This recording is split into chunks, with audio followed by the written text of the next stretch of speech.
Ragnarok has finally arrived, and apparently it's something to behold. Let's talk about it.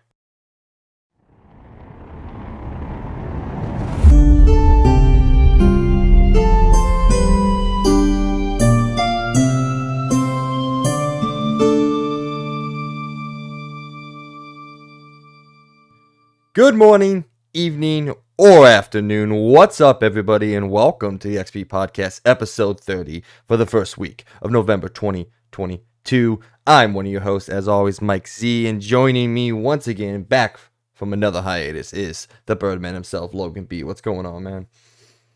What's up, everybody? I'm glad to be back. I actually did sit down this week and listen to last week's episode. But yeah, I'm really happy to be back. Really happy to finally get to talk about some Call of Duty. I'd also want to throw in that I agree with a lot of the points you guys put in your Call of Duty review last week. Totally agree with it. And I'm just going to shove in my score real quick. I'll definitely say 7.5 out of 10 for me on what I thought of the campaign. But other than that, it's been a pretty good week. Very, very busy. This next week for work for me is going to be insanely busy. One of the people at my work decided to just kind of not come back ever again. So we kind of got a lot of stuff dropped on us. So it's going to be a pretty busy week for me, which is going to suck. But we have one of the most exciting weeks of all time coming ahead of us, and I'm very freaking excited for it. Man, it's kind of it's a lot to go on right now. We have a lot going on with gaming, which is just blowing my mind right now. I feel like I have so much being dropped on our lap with like all these exciting games coming out, and I'm very excited.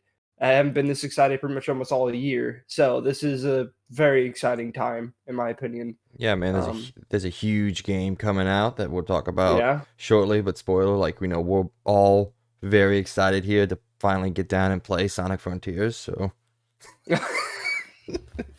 I'm just so excited. I love the video you sent me where it's like hidden in the back there and everything. I'm like, oh god. Yeah, so work for me is insane right now. Obviously, I work in retail and an electronics department, so Q4 is just an absolute cluster F of busyness. But yeah, I've been sharing a little bit of behind the scenes with the guys on Snapchat and Facebook and all that, some of the stuff we get in and when we get it in. So I hope they're enjoying a little behind the scenes look at what Target is like.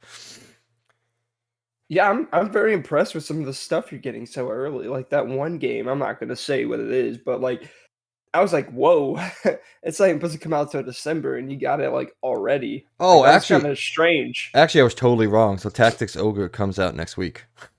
Oh. Yeah. Oh, well, never mind then. I guess that's that one game you're hyped for. Yeah. I guess the release date got moved up because I could have sworn it was originally announced for December, but maybe I was wrong on that. But yeah, no, dude, we got God of War last week. We've had it forever. Like that's true. Yeah. So those of you out there that are listening, because this will go live before the release, if you're in Memphis, Tennessee, and you want a PlayStation, Target on Northwest Parkway, Germantown Parkway, has 34 of them. 34 PS4, PS5s, yeah. Well, that's very impressive, in my opinion. That just blows my mind. Ever since Sony redesigned the chip about a month or so ago, I've been seeing much more inventory incoming, so maybe they finally figured it out. Who the hell knows? But yeah. So is a lot of them like I'm guessing they're like put together with games like God of War and all that? Oh, all the God of War editions, so. Yeah. Which is great. I mean, I would spend the extra few bucks to get it with God of War, so that's kind of cool. Yeah, it's awesome just to see that's in stores for the first time. You know, it's great. Yeah, I've been seeing a lot of stuff on like Facebook and social media, so like people sharing images of them being there, and it's like, well, maybe we're finally through it. Like, not completely through it, obviously. It's not like you can just go out whenever you want and get them, but like at least stores are actually getting them, and more than like 2 at a time. They're getting like 20 or 30 of them at a time. Yeah, that's awesome. I still have not seen the Series X in store. I'll be waiting for that, but I do see plenty of the Series S. Like I went to Walmart and I seen like 7 of them under in the case, and I'm like, holy shit! I was like, damn. We get Series X's all the time.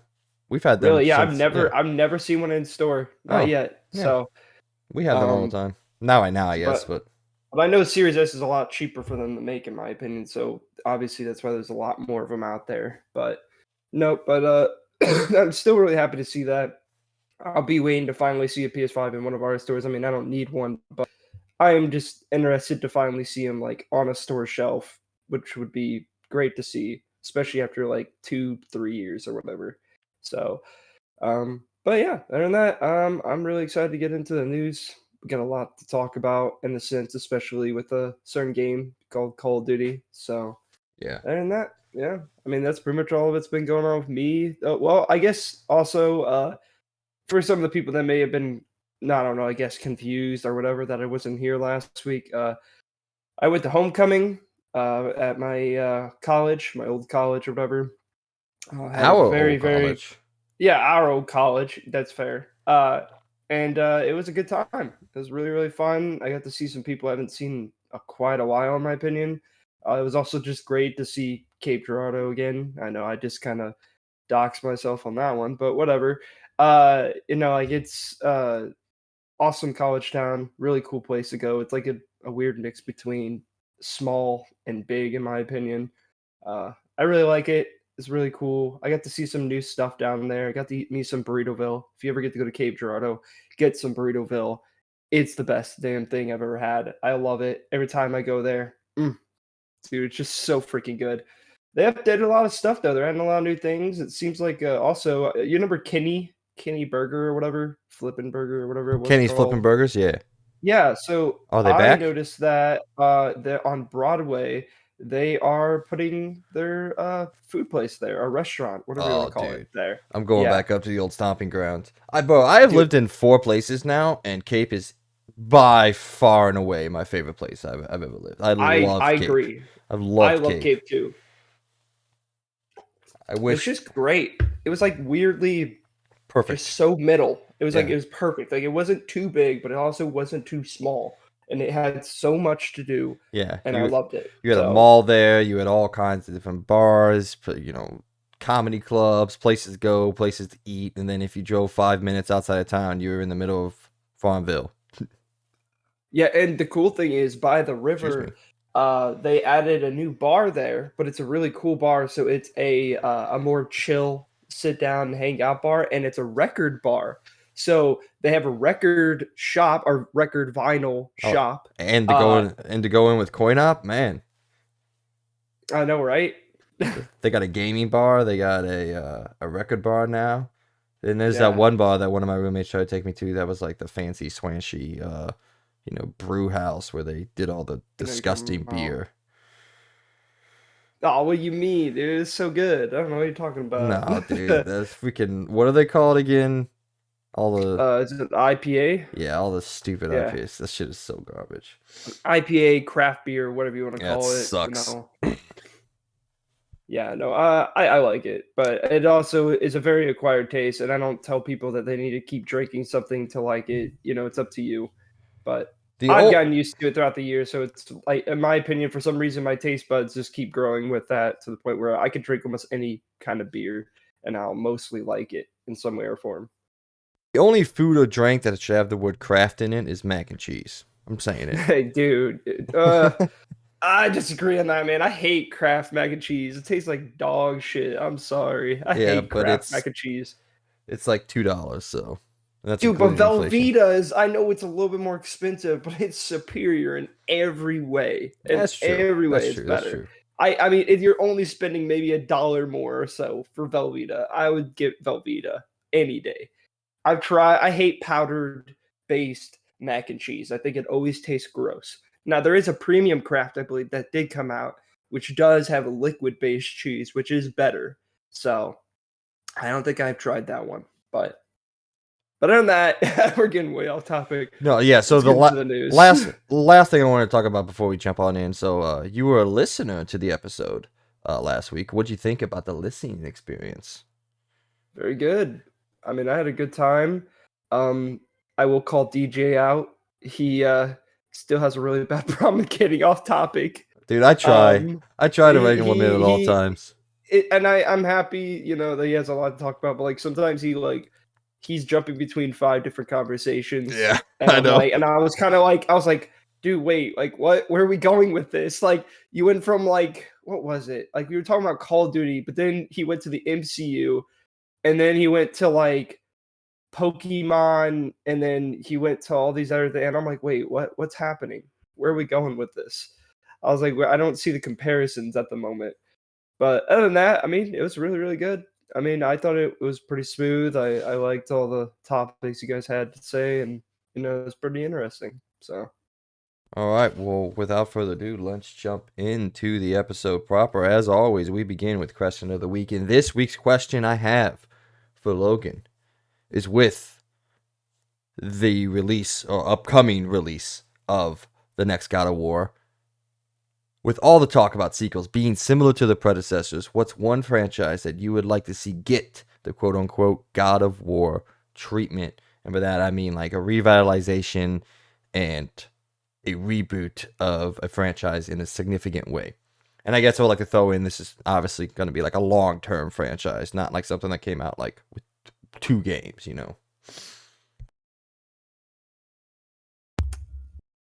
well, you go first because I know you already have the answer to That's that one. fair. All right, so So my yeah, answer is fucking please bring back Prince of Persia in a significant way with a ground up reboot, reimagine what Prince of Persia could be. Now what that reimagine, what it looks like it takes place, I would like something akin to a more um fantastical Prince of Persia, like some of the old ones. So and it's not a reboot. I'm talking about rebooting like gameplay styles and all that. Make it a more fantastical Prince of Persia, like the original ones, but a very darker tone, like something that like Warrior Within took about in its kind of tone and setting, and make it a more serious experience where like you're up close and personal with the prince and you're having to fight these, I don't know, fucking people or creatures, whatever you want to call it. But you can manipulate time and all that in very interesting ways and have really cool puzzles like they always did in a way, but just bring it back in a more grounded, realistic sense. So therefore, that would give the prince and his abilities with the wall running and time manipulation and some of the more fantastical elements of that series a more heightened place in the game and really make you feel like you are this all important character, which your protagonist is supposed to feel like, but give it all more grounded, realistic experience as opposed to some of the more cartoony esque versions from the originals. Now, saying that, I love the Prince of Persia franchise. I'm sad to see what's happening with the remake. Let's hope it's good, but it doesn't look like it's going to end up very well. So I don't know, but man, that's a franchise that I grew up playing. I love the original trilogy. I even liked some of the things that they tried to do with the reboot when they rebooted it back in 2008, 2009. I forgot when that game came out. Uh, but it just wasn't. It wasn't what everybody else wanted. I liked it, but um, yeah.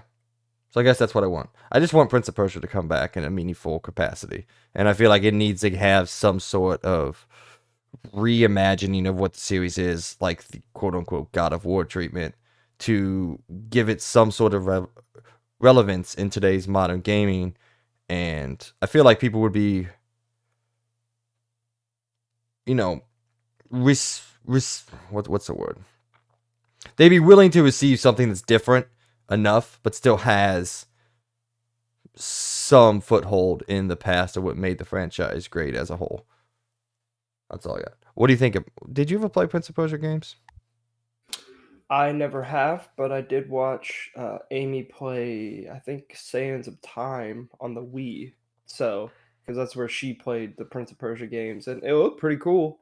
It looked pretty fun and everything. By the way, I've never played a single one, yeah, so I kept saying the original trilogy. It's technically not right because that Prince of Persia trilogy was technically that series' God of War reboot. Because for those really old gamers, know the original games were side scroller games back in the early '90s, maybe late '90s. No, I think it's early '90s. Yeah, but Those were all created by the first game was created by one guy. He did the whole thing, programmed the whole thing, and then he went on to create the sequel to that and some other ones before they technically rebooted the franchise to the Sands of Time trilogy. But I never played those original ones. I just know of them from the Sands of Time trilogy. But they're great. So anyway, what do you got, man? Dude, I don't know. I've been thinking of so many games, but a lot of these games I think about have kind of already sort of done the God of War treatment where they came back and they did a lot different to it to kind of bring it more updated to the modern days and everything. It's that's a really hard question to answer because like there's not a lot of games I can think of that really need the God of War treatment off the top of my head. Well, one franchise that I Um, think needs that sort of treatment, but I don't know how they would do it based off the genre that it's in, is Halo. I think Halo needs a massive oh revitalization, yeah. but I don't know how you can revitalize an FPS. Like, Well, the thing is, like, so like they kind of did try to do that, and it didn't work out very well because the thing that people love about what Halo is a classic shooter. So it's not all about sprinting around doing crazy shit like in Call of Duty. But with like Halo 5, that's what they tried to do. They added all these booster pack things where you jump around, you go super fast, you slide everywhere and everything. And that was like their big, huge difference to like what was the normal formula. Because the normal formula of Halo is there's no sprint button. You kind of just move at a specific speed, and there was no like super crazy boosting around, doing crazy stuff, aiming down sights. Aiming down the sights was not a thing really, other than a battle rifle, the sniper, and the DMR. Those are the only things that had aim down sights. But now that's like with every gun, there's an aim down sights, which is completely different than what the normal Halo formula was. Which is again, they did kind of try to do that, but I think a lot of people don't really like it. And and I feel like they did try something different, which I will give them props for adding some new stuff. But I do think a lot of people weren't a fan of these new additions and everything. I think a lot of people like the classic Halo. I think probably the only things they could really do to Halo to bring it back is I think again also with the campaign they tried to do something different like they did with Gears 5 where they're adding these big open well I guess it's different. Halo Infinite is just one big kind of open world thing that you can go around and do like side missions and stuff and actually play the campaign. Uh but I don't know. I really don't know what they could to like really change it up. Like I think they tried to add it new or they tried to add new enemies. No one liked them. They did it again in Halo Infinite. I don't think a lot of people really like those enemies either. They're just not as interesting. Um, yeah, I don't really know what they could do to really change Halo to really give that God of War treatment. I mean, they think they already have, and it just wasn't there. Like, I don't think fans or even new fans to the Halo franchise were really into it because it's not Halo anymore. It's weird. It's a weird mix between different games. I think maybe a game that could use it, and this is another Xbox franchise, is maybe Gears of War. But I know they already have a continuing story going right now, and I'm sure the next game is going to be the final one in the trilogy of the new Gears of Wars. Um, I think one thing that I've stated to you is maybe they could do some kind of big update to the gameplay, but also again the people that are fans of Gears of War are fans because of the specific reason of the way how it plays. Now maybe they can add some new animations, maybe do some, but there wouldn't be anything as big as like what God of War did because God of War is such a huge difference compared to what its original counterpart was. Like it was a more up the camera was upright. It was a very fast hack and slash kind of game, and I know it's still kind of hack and slash, especially from what I could see in the new one. It's more hack and slash than 2018 was, but it's still nowhere as fast as like the original trilogy was, where you're just going like hyper speed across like fighting all these different enemies and all that. It's such a hard one to figure out any game that really can do that. all I right. don't know. Side note, I was thinking of something while you were talking. Yeah. Let me know if you think this could be done. Now, this is obviously not a reboot of the Halo franchise, but this would be like a side game. Let me know if you think this would be interesting. A Halo game set obviously in the Halo universe, a third person survival horror game based on a derelict Halo where the flood has overtaken it, and you're one man that gets sent in, and you have to survive the flood and save whatever you need to do, whatever the objective needs to be done on the derelict Halo. Hmm. Very much in the vein, obviously, with Callisto Protocol and Dead Space, kind of that one man versus an overwhelming force. Because the Flood is that overwhelming force, so it'll be like a very horror-driven survival horror game set in the Halo universe while facing the Flood on a derelict Halo. I don't know. I'd be into it, but I love survival horror, so and third That person. would be kind of cool. That would be kind of cool if they had a little like spin-off game. Yeah, where it would be like a horror Halo, which would be interesting. Again, I don't know how many people would be into that. That's the only problem, especially if they see the Halo tag on it. Especially with the way that they have changed Halo so much now. I don't think that will ever happen because they decided to go T for teen, which I think is still to this day the dumbest thing they've ever done. I prefer the Infamature because they were able to get away with a lot more stuff, with more cussing, more just gore. But now they took all that out. So I don't think that'll ever happen. It would be cool to see something like that. Like maybe just do some like crazy things like that would be kind of cool. Instead of doing the weird dumb things like where they came out with a top-down shooter that was hot garbage. Or I mean, I guess Halo Wars wasn't bad, but I didn't really play Halo Wars 2. So that was a good kind of little spin-off too. Like that was something different. You know, they tried something different with the Halo franchise, which is kind of funny because that's actually where the Halo franchise was supposed to start, was a top-down strategy game. So I don't know, man. Halo is it's a freaky one. Like they have made some big strides, but I don't think it's as big as like God of War with difference. But I just don't know how they could, unless you, as you said, that idea. But again, I don't think that idea would ever come out in any way or form. Oh, It'd and be if it cool. did, it would get shit on. Uh, So yeah, it would get yeah, it would. absolutely Yeah, shit on by the fan base. So yeah, because the um, fan base is very picky. So passionate, Yeah, another word. passionate. That's Yeah, the one. not That's the picky, way of saying it. passionate. Yeah, passionate. I guess a game that could come out that I love that could come out and have a quite a big change.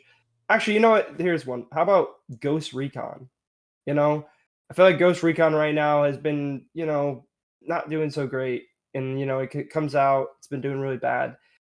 I feel like that game could use a big just change. I mean, I guess they kind of did with Wildlands and Breakpoint, but maybe just come out and just really rethink their strategy on what they want to make and really just kind of like find what's good with both the games, but also make a huge difference to it. Like I kind of like the open world things, but maybe they can kind of try to pull a more Metal Gear Solid 5 kind of thing where maybe it's multiple maps, I guess, or multiple well, I guess they already do have multiple biomes in Wildlands. Maybe they could have that big world, but also add a lot more structure to it, in my opinion, where you could have these like really, really good missions and everything, and maybe a lot more scripted missions too. That'd be kind of cool. So like maybe you're there in this world. They give you a good mission, but this is a lot more scripted than like how they do it in the normal game, where it's like it's kind of like they put a person there. You go here, you do the mission any way you want. Maybe add a little bit more scripting to it or anything. Like maybe have some more interesting. Actually, no, I'm just going in a circle with this. I think no matter what, it's going to be the same as what it is now. I really don't know, man. This is a hard question. I'm trying to think of all these games that really could use a God of War treatment, but God of War treatment is a big difference. That's like a huge Yeah, well, I difference. think like it's a lot easier. Well, not like easy. God of War wasn't easy to make. That's not what I'm saying. I'm saying it's easier to change. How do I want to phrase this? It was easier to change what God of War was into what God of War is, and everyone realized how big of a risk and how big of a change it was. Something like an FPS or something like that. That's I don't even know how you would go about having a change that big, and not just in the perspective change, because like I mean you could go from FPS to third person, but I don't think Halo would be received as a third-person shooter very, very well. I would love it, but I love third-person games. Clearly, you guys can tell I'm much better by my performances in Call of Duty when we go into third-person mode. I'm a different player in that mode. I don't know it. I'm just better at that kind of stuff. But that's mostly because I played a lot of Uncharted multiplayer back in the day, and I don't know. I have a grasp on how to shoot in third person much better than first person. But I like both, and I mean, I even really like. I guess we're gonna get into that later, but yeah, I'll just say as a spoiler, I really love third person mode too as well, because like that brings me back to the SOCOM days, the Ghost Recon days. Those are is literally that kind of style, and it feels very good in my opinion. Some people don't like it, and it's not for everyone, but you know we'll get into that more in the multiplayer. But I guess but another game like really could use a big change was I had it in my head and now it's gone. Fuck. it's in my Oh, Assassin's head, Creed. in my head. Okay, Assassin's Creed already tried it and they fucked it up poorly. I know. What I mean They is don't need a they just need reboot. to They need to change. go They back to need what to it was. reboot again. They This need to reboot again, reboot to what it used to but be. rethink to like reboot like from like because it seems like I'm not gonna say Mirage is gonna be any better because I have no faith in them, but they need to reboot and again, but this time just really rethink actually listen to fans of both sides. Try to think of okay, what do people hate and what do people like? But then also just really polish the gameplay. Really like how about you take a good break, you know, kind of like how God of War was. Just really like take a break. Maybe work on some other franchises for a little bit, but also have this Assassin's Creed project to be worked on. I know they're probably never going to do this, but if they probably took some years off, they really put the work in. They really start to think of what's good, what's bad about these new Assassin's Creeds. What do people like about them, and what do people not like about them? You know, and it seems like they're trying to bring back what was there, but it never works. Like Valhalla, stealth is useless. It's not good. I mean, the game in general isn't super good, which sucks because I think the world looks good and I like some of the enemy types. It's just the game is boring. It's so boring. And literally, what they just need to do is maybe instead of making gigantic worlds, maybe condense it down back again. Maybe bring it back a little bit. Bring it back, not make it super small, but bring it back, bring some of that stealth back into the game.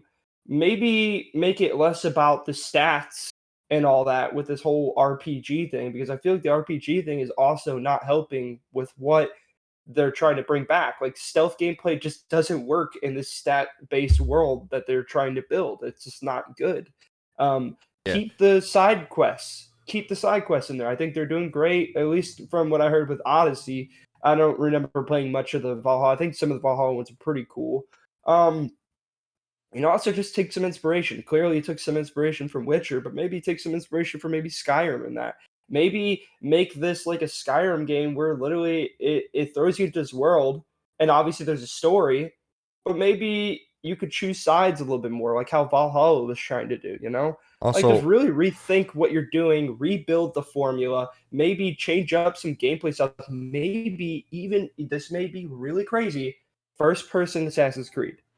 Maybe. I'm not gonna Maybe. I'm just throwing some ideas out there. quit making your game so fucking long and big. Like That too, again, yeah. take a cue from God of War. From everything that we've heard, it's about a 30-hour campaign with 50 hours worth of total content through its side questing and open world activities or open hub activities. Um, and I don't think there's going to be a single person that has any sort of relevance or anything like that to complain that it's only 30 hours. If you Yeah. can craft a 30-hour experience that is incredibly memorable and meaningful, no one's gonna say like, "Oh, I wish there was 100 hours of gameplay here." No one's gonna say that. Craft an experience that is tight and focused, and quit getting lost in what what is Assassin's Creed. I can't even explain what happened with Valhalla. Like I said, there is a fantastic 30-hour, sorry, there's a good 30-hour Assassin's Creed experience within the 120-hour game that is Assassin's Creed Valhalla. Now, where it is, I don't know, it's somewhere in there. I had fun for probably about 30 of my 90 hours played in that game, but just it doesn't have Yeah. to be 100 hours, guys. You don't have to make the biggest thing of all time to make a good game. And maybe just rethink, like, kind of look at some other games to be inspired about, like, like God of War, for example. It has a brilliant, very good campaign, but even if you're really craving more of it, you're like, oh man, I'm gonna be finishing it. It just sucks. There's an end game, and there's this fun kind of, not really a grind, but more. There's just a lot more to do. Obviously, it's optional, so it's not a part of the campaign. And I feel like that's what Valhalla needs, or Assassin's Creed needs to learn from. They need to learn that they should have this game, clearly have the side quests. I think the side quests are really fun. They're good and all that.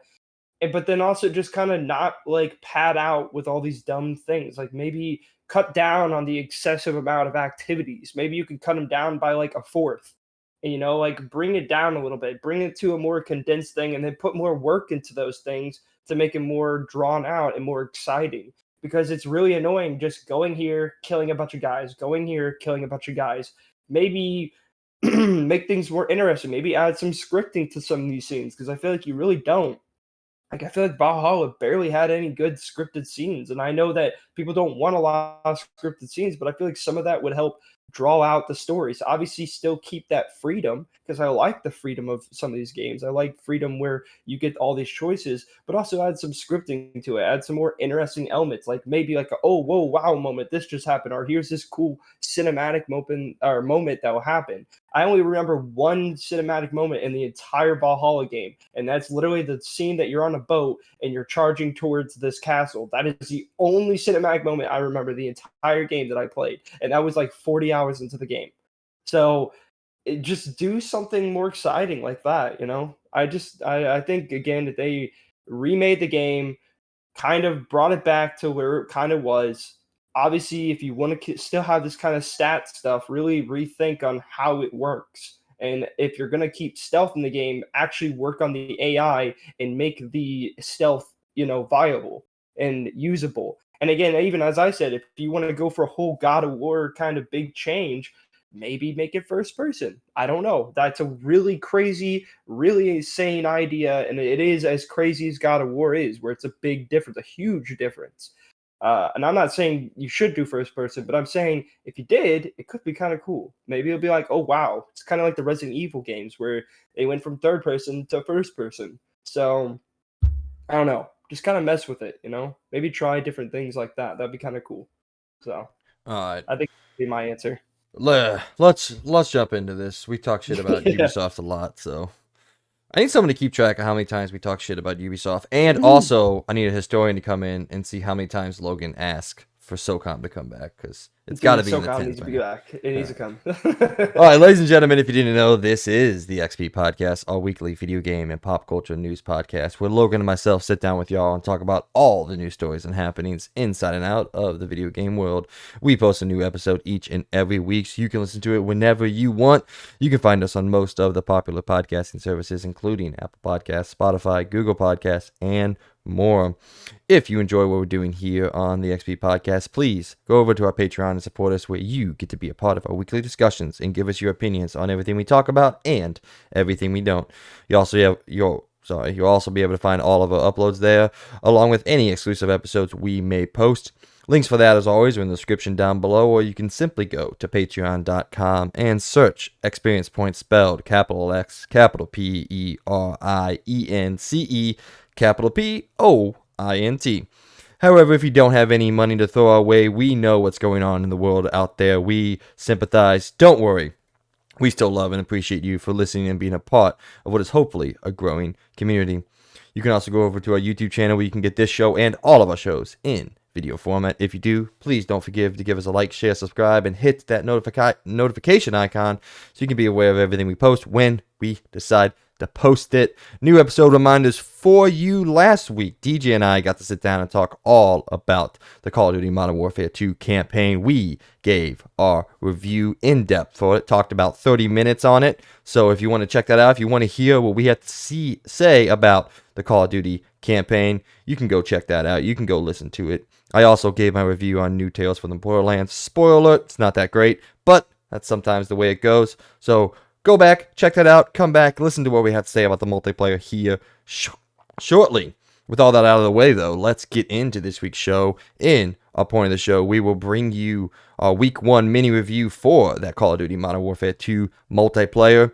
In LTR, the reviews are live for God of War Ragnarok, so let's dive in and talk about what people are saying around the world about what is seemingly one of the greatest games ever made.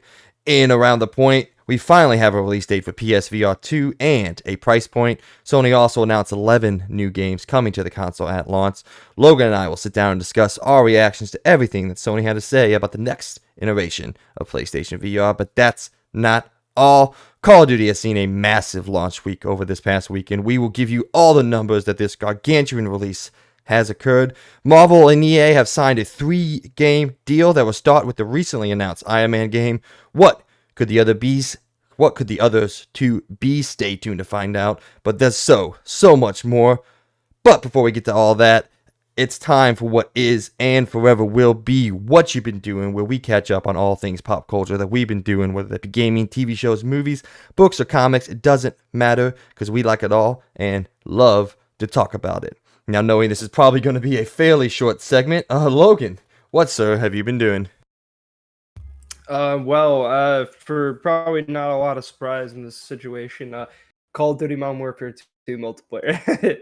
Can't really say much, but spoiler alert, I am enjoying it. So that's really all I have for this last week or so. Well, I guess, wait, what did I do the other week? Yeah, last week. I guess last week. Yeah, what did I do last week?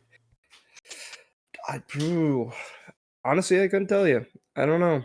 I don't remember anything I did the last week. I know I went back and tried to play some old games. I played more my Steam Deck. Been really enjoying it. I haven't really had a lot of time to sit down and play more of it because I've been pretty busy. But I got mostly through Half-Life 2, so that's been pretty fun. It's definitely takes a little bit of getting used to because it's a more classic shooter game.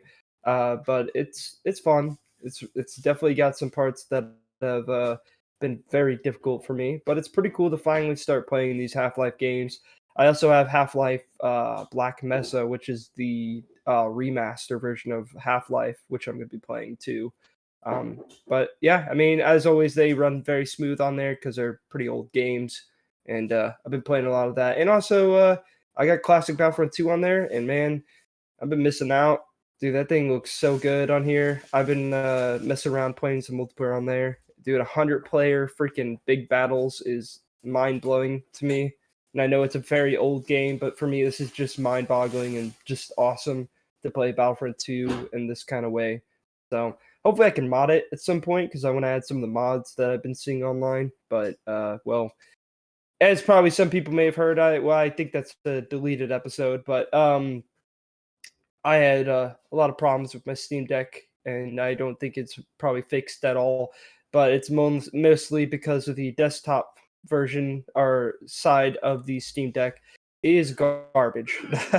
I don't know what's happening to it. It doesn't work at all for me when it comes to the fact that, like, when I go online, my Wi-Fi connection just cuts out. I don't know why. I've tried everything, and literally everything. I've looked up everything. I've sent messages to Steam support, and they basically said, well, I don't know. And it's like, oh, okay. So it's something to do with the software. It's definitely not hardware issue because I have no problem in the Steam OS. It works perfectly fine. It downloads games fine. It plays games fine. It's literally just desktop mode. For some reason, I'll go online. I'll try to go to a website, and it won't load. And I'll have to switch back and forth between two different Wi-Fi things in order to get it to load, which is annoying and dumb, and I don't know why. I don't know if it's because my Wi-Fi router or whatever. So maybe, hopefully, at some point when I go to someone else's house, I'll bring it in, check it out. Maybe if it is just my router, but still, my router works with literally every single thing. So I would like to know how just the Steam Deck doesn't work with it, but it does work with Steam OS. So again, it has to be software. But yeah, I'll cut it short. Still enjoying it though. Still really love the Steam Deck. Still want to play more games. I want to get more games for it to play, more. I actually am looking for a sale for I want to play the Batman Arkham Origins. I know it's not as good as the rest of them, but I never got to play that game. and it's kind of locked behind PS3 and Xbox 360, and they never came out with Origins on backwards compatibility. So I am hoping to get that at some point and actually play that game. But other than that, yeah, that's pretty much been it for these last 2 weeks. A lot of Call of Duty, but we'll get into that pretty soon. What have you been doing, Mike, for the last week? Well, pretty much the same as you, mostly Call of Duty Modern Warfare 2 multiplayer, but I did take some time and check out the new Netflix release show. Netflix show, Blockbuster. Just came out earlier this week. Got a chance to watch about half of the first season. For those of you that don't know, this is a show based off the existence, and technically it's still there, the last blockbuster in the entire world. It's in Michigan somewhere. At least that's where the show says it is. I don't remember where it actually is, but this show is set in Michigan. And this is very much a workplace comedy with some romantic elements between two of the leads, but it doesn't really... Well, okay, I guess it is. So I would say a workplace rom-com.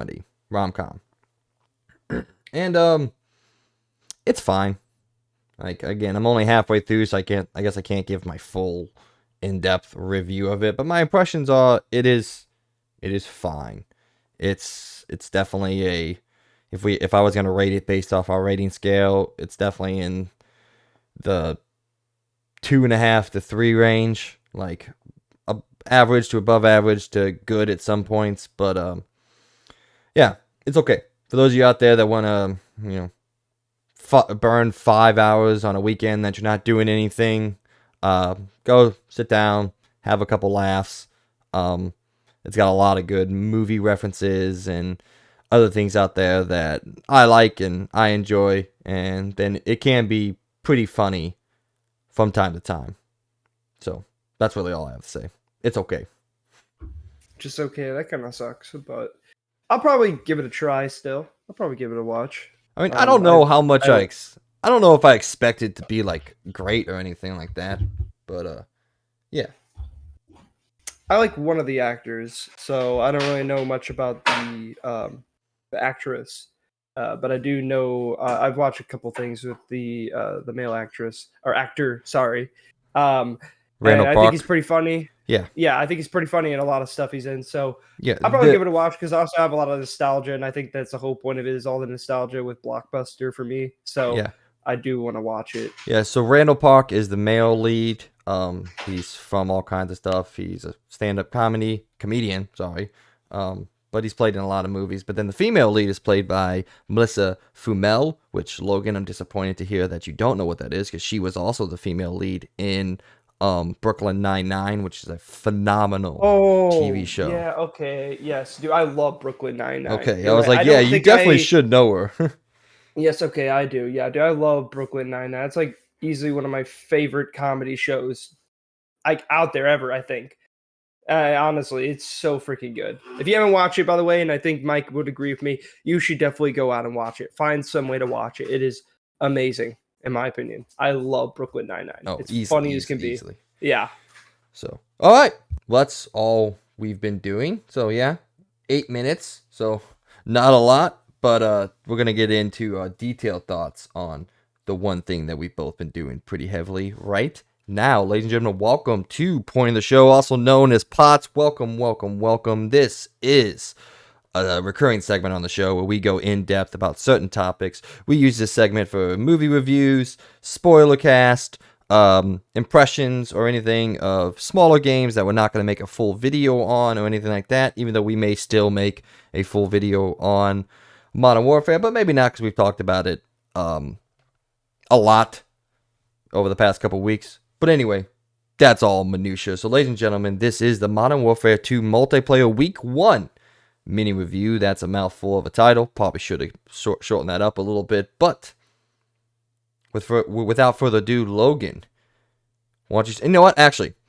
I have a short thing I want to say before I turn it over to you and get your opinions first. I feel like, from my experience, for not the heavy Call of Duty guy, but I have played a lot of Call of Duty in my lifetime, I'm just not there on day one every single time a game comes out. I feel like this would be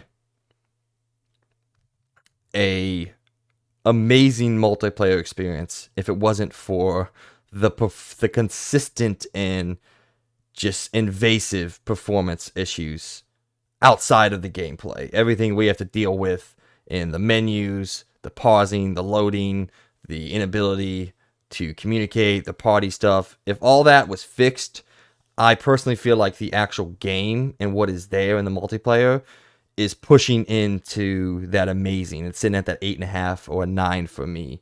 But with all just the shit that you got to go through to just get into a game and just run this game, I can't in good conscience give it that, because I can't excuse things that frankly should not be this, not broken, I would say, but it definitely is lacking in terms of maybe its contemporary. So what do you think? I don't know. It's really a hard one because I don't want to just completely say it's a bad game, because it's just not. It's not. Like, it's really, really fun, and I will agree with you. Me and Mike and DJ, when we all first got on to play, it was about what 4, 5 days after release. I don't remember how many days it was. We finally got on to play. We were playing. We were trying to get each other. So here's the thing. I'm gonna go back. I want to do a flashback scene. Okay, here we're in the beta. Me, Mike, DJ, and Worthy, all playing. It's a good time. We all joined into a party, and the biggest annoyance we had was that for some reason it would have us all muted.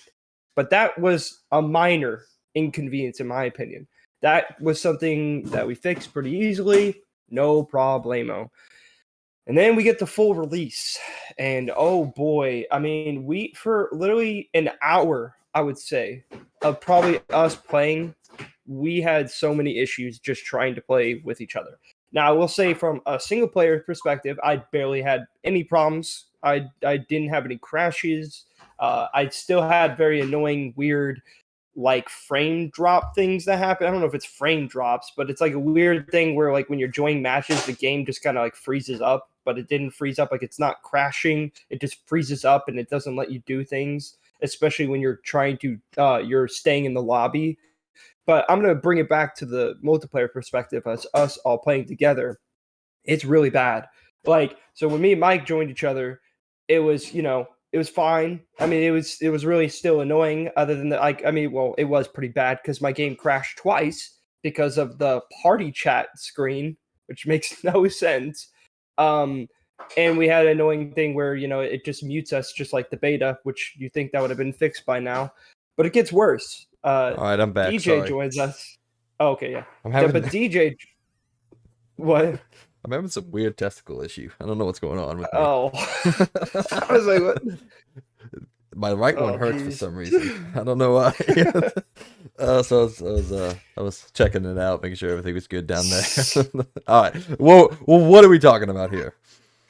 Okay, so I was bringing up about how in the beta we had very minor inconveniences when it came to us joining as a party to play together, but in the full release at the moment is absolutely garbage. We again, I was going back to the fact that we played maybe a couple days after release, so we still gave them some time to really kink out those problems.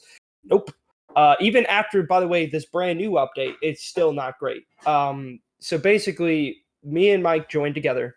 It wasn't horrible. Like we still were able to fix it pretty easily, other than the fact that my game crashed twice because of the party thing, which shouldn't be happening. It's very annoying that that does happen. But then DJ joined us, and it was a mess. It was all over the place. It was about like 30 like, minutes of us just trying to figure out how to talk to each other. yeah, like 30 minutes to an hour of us playing that night was literally just us trying to fix us being able to talk to each other. Because somehow DJ joined us, but then there was that one moment where he was somehow in two different voice channels, which isn't even possible. And we couldn't fix it. We tried to quit the game, come back multiple times, which seems to be, by the way, the best fix for this most of the time is just quitting out the game and going back in. Again, this shouldn't be happening at full release. But yeah, like we would have moments where like we're muted, but there was no way to unmute people. Which in the beta, again, we didn't have this problem. We played multiple times in the beta. I think the only problem we had was when we joined each other, we had to unmute each other every time, which clearly did not get fixed in the full release, and it's even worse in the full release. Which, speaking of things, by the way, that I want to kind of get into another really bad thing that's been happening is a lot of other things are also broken at release. Like I don't know, marking, like trying to spot people, that worked perfectly fine in the beta. It's broken at release, and it won't even be coming till season 1 because literally somehow they're marking when you mark someone and they die, the marking doesn't go away. So they are always going to have that marking on them at all times, which is so dumb. I don't know what they did from the beta to now, but they screwed up a lot of things, which is weird because the whole point of the beta is supposed to fix the problems, not add new problems. So I don't know what happened, but I feel like the beta, they had a lot less problems in my opinion than they did at full release, which is weird. I mean, the bigger problems, they did fix a lot of things, like especially footstep sounds and actual visibility being higher. Um, but I'm gonna get into the goods and everything pretty soon. But let's stick to the bads for right now. Let's try to keep it in that area. But yeah, it's just the party problems suck. It really sucks because, like, I mean, I think especially for the people that probably wanted to play Call of Duty the first night with their friends, I bet I supposedly it was even worse. So, like, it's bad, Yeah, and I supposedly can't excuse them for that. weekend one, like the party system just didn't work. Like you just Yeah. couldn't do it. So I guess we came in, like we started playing that Monday after week one. Yeah, Monday or Yes. Yeah. Tuesday. Yeah. So apparently they had got it working, quote unquote.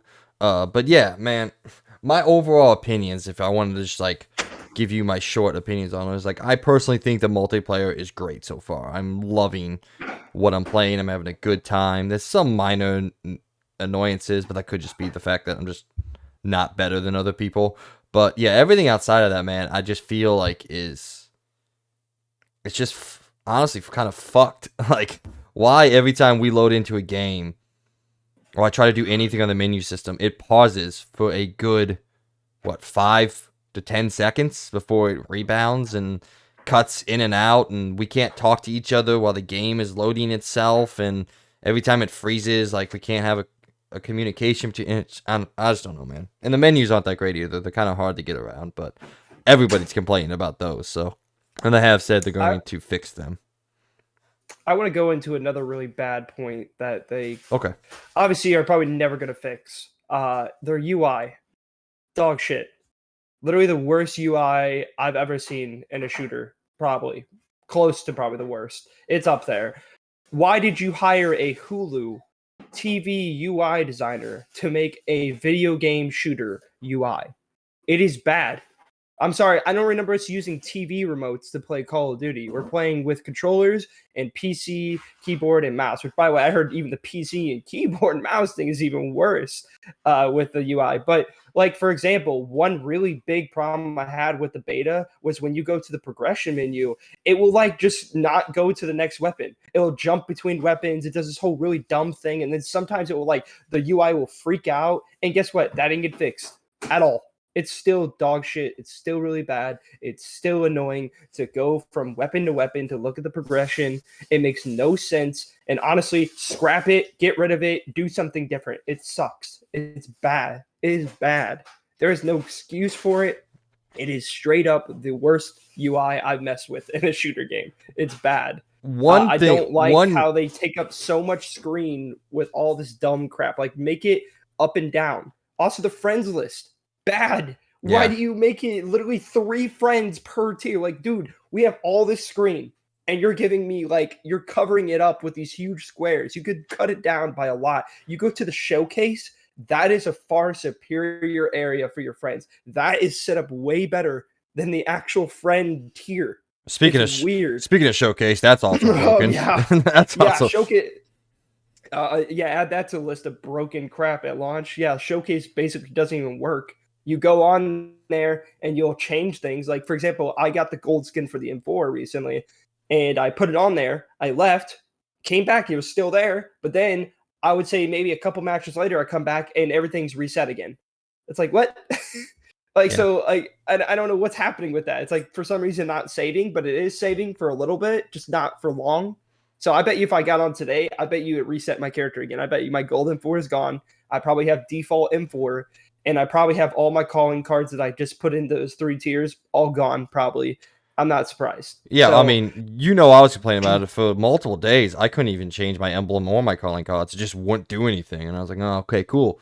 I couldn't change my operator. Now they seem to have the operator and the calling cards and emblems fixed, but now my weapon, I can't showcase the weapon that I want to. It just defaults to whatever my main class weapon is. So I don't know, man. One thing that I've run into that actually has to do with the UI in game. I don't know if you've experienced this. But it's just talking annoying about the every time green I. bar. Oh no, that was just a Oh, visual yeah, glitch. that was really, yeah, yeah. That made me not perform very well that game. But that was just Yeah. one time. No, every time you need to switch between your kill streaks or score streaks, like in game, like you actually use different ones. That is unruly to control. So like if I have, let's say, two kill streaks unlocked, and I want to pop my UI, or sorry, my UAV UAV or whatever. Yeah. before I do my second one, so I have a better idea of where I want to place this. You have to like hold down the Yeah, down arrow. right D-pad or whatever. Yeah, you have to Oh hold god, down sorry. one of the D-pads, use the stick to rotate over to that, and then release that to select it. It's like, why can't I just press like a button and select which one I want? Because I don't Oh, I know. know, it's really dumb too, because I don't like know you if it have to works well for hold. you, but for me, I have to do it like once or twice. And when you're in the middle of a multiplayer match, and I have to sit there trying to select which kill streak or score streak I want to use, it's dude, it's so annoying. I hate it. I hate it Well, so much. it's really frustrating too, because like literally like so you'll hold it down, and instead of it being like, normal UI, you to the thing and then it just selects it, correct? No, you have to like move it over, select the kill streak, but then let go of the D-pad, then it will select it. And you have to like, and then your character's like moving that direction after it's done, because literally you have to keep it down to where you were holding it. Like that's how it works, and it's very annoying. Honestly, again, yeah, that's really, I agree with that. I hate the kill streak thing. It's really bad, because even sometimes, and I agree with you too, sometimes it just doesn't even do it. Like I'll be like, okay, here's a UAV. I click it, I do the thing I have to do, and then half the time, I would say, it actually selects it. The other half the time, it just says, nope, you didn't do it. You didn't do it correctly. I'm like, I'm in the middle of a firefight, and I'm trying to select my kill streak, and you're not letting me do it. It's very annoying.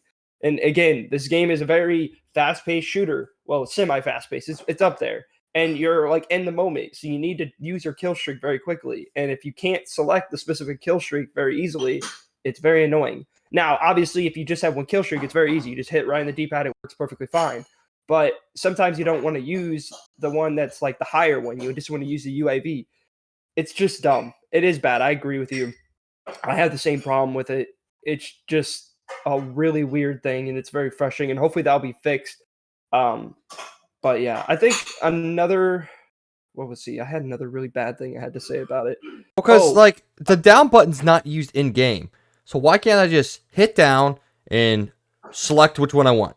Why do I have to hold it down and then hold the the stick to where I need to do? Because the maybe I'm wrong, but the down button on the D-pad's not used for anything in game, right? yeah. Yeah. I So don't think so. why can't I just hit it, bring up that little radio menu, and just select which one I want real quick? It's dumb. It also it changes the place of where they are. So like every time I bring it up, I have to look for where my UAV is or whichever one I want to select because it's not in a consistent place. So annoying. Actually, speaking of another little UI thing, a huge deal, but it still is kind of an annoying thing to deal with. Is like, for example, when you are in the middle of a game, you click, okay, I need to select a different loadout or edit a loadout. You'll go to the loadout screen and it'll instantly go to your weapon thing, but it'll show a different weapon. So it always throws me off thinking I'm looking at a different class. So I had to move to the different classes, then go back to that class to actually show my weapon again that I have in that class. Like, I don't know if you have that problem too, but like I'll just like go in to my loadouts to either switch to a different loadout or edit that loadout to add maybe a different attachment or change some of my attachments out. and I'll literally go there and it'll just show like, I don't know, like an M4 when I'm using like an MP7. And it's like, what? Why is it showing this? Like I'm trying to edit this weapon, and I feel like if I do click square, or it always throws me off because I can't tell if it's the right class I'm trying to edit or if I'm on a different class. So it's really dumb. Yeah. I always have that problem. It's a very minor one. It's really just game breaking and everything, but still it should be fixed. Like it shouldn't be having that problem. Like I don't know why it's showing different weapons. I mean, another little glitch that I've been talking to Mike and DJ about is occasionally when we're switching to different games too, and I'm trying to edit my classes while trying to, get ready for the next match, it'll have someone else's classes in my custom class area. I have like all their classes set up there, and I can't do anything with my weapons whatsoever. Again, not game breaking, but it is very frustrating and it's annoying, and it adds to the annoyance of all these dumb UI breaking things. Like it happens all the freaking time, and it's very frustrating, and I can't edit my weapons or do anything because like sometimes we just want to quickly get into the next match. So I'm like, okay, I'm going to go into my custom thing and customize some of my weapons real quick. Well, I'll do that and it'll show completely different guns. Like I don't even have the MP5, but I'll get in there and then it'll have the MP5 with a drum mag and all this. I'm like, what the hell is this? Like, this isn't my classes. And they're not the starter classes either. They're someone else's classes that I have, and I'm confused why it keeps doing that. It's very weird. But other than that, I can't really think. I think the only other weird thing is that their new visibility marker that they had, sometimes when you throw down smoke, you could still see people through it, which is very annoying. And they didn't fix that, by the way, in the new update, because I had it happen again where literally someone threw down smoke and I still seen the red dot over their head. So I just shot where that was and got the kill. But that's very frustrating because the point of smoke is to not have a visibility. So when you have smoke down and I could see you through the smoke, that's game breaking. That is literally game breaking. That is a problem. So I think that's really it that I can think of that I have that's bad. Do you have anything else that you could think of that's really really bad in your opinion? No, like I said at the top of this, it really is just everything to do with the UI, the pregame, the loading in. It's just all the stuff outside of playing the game is, I wouldn't say broken, because we still play the game at most days. I mean, we don't get on every single day, but I'm playing the game every single day, and it just all sucks. Like, there's no way to sugarcoat it. It's just the UI, the menus, and everything outside of playing the game sucks. Just on a core fundamental level. Now, all that being said, I do want to just shout out and say, I personally think when I'm in game, this is some of the most fun I've ever had in a Call of Duty multiplayer, or in simply just in multiplayer in general. I think there's a lot of different modes, there's a lot of different ways to interact with the game. I mean, just in our group, like, there's not been a single night that we've played for multiple hours on end where we get through all the modes, or we get to play everything we want to, because there's in my opinion, there is a lot of different ways to interact with this multiplayer. And so far, outside of a couple game modes that I'm not big fans of, I think that's not to say the game mode's bad, just saying I don't like it. I think everything so far has been really, really fun. Even, I know you don't like it, even TDM. I've enjoyed TDM mostly during the third person. I don't think I've actually played TDM in the normal Call of Duty mode, the FPS mode. But I have enjoyed it when we've gotten into third person TDM, and that may just be because I just simply love third person modes in this game. I love the way it plays. There's some visual glitches sometimes. Like, sometimes when I go to reload, my character's arm will like go behind her head to like reload the gun. It's funky like that. And I had a minor glitch the other day that when in third person, when I would switch my guns, he would like T-pose for a second and then switch, so I lost a couple fights because of that. So there's minor things like that here and there. Obviously, it's an online game. There's going to be some hiccups and some things that aren't perfect with it, but, the change that they made from the beta to not have you go First person every time you ADS, I think is a brilliant change. I think it completely changes the way that the third person mode is played. And like I've said time and time again, I love that mode. When you and I aren't on, or when I'm not playing with DJ, all I play is third person. That's all I do.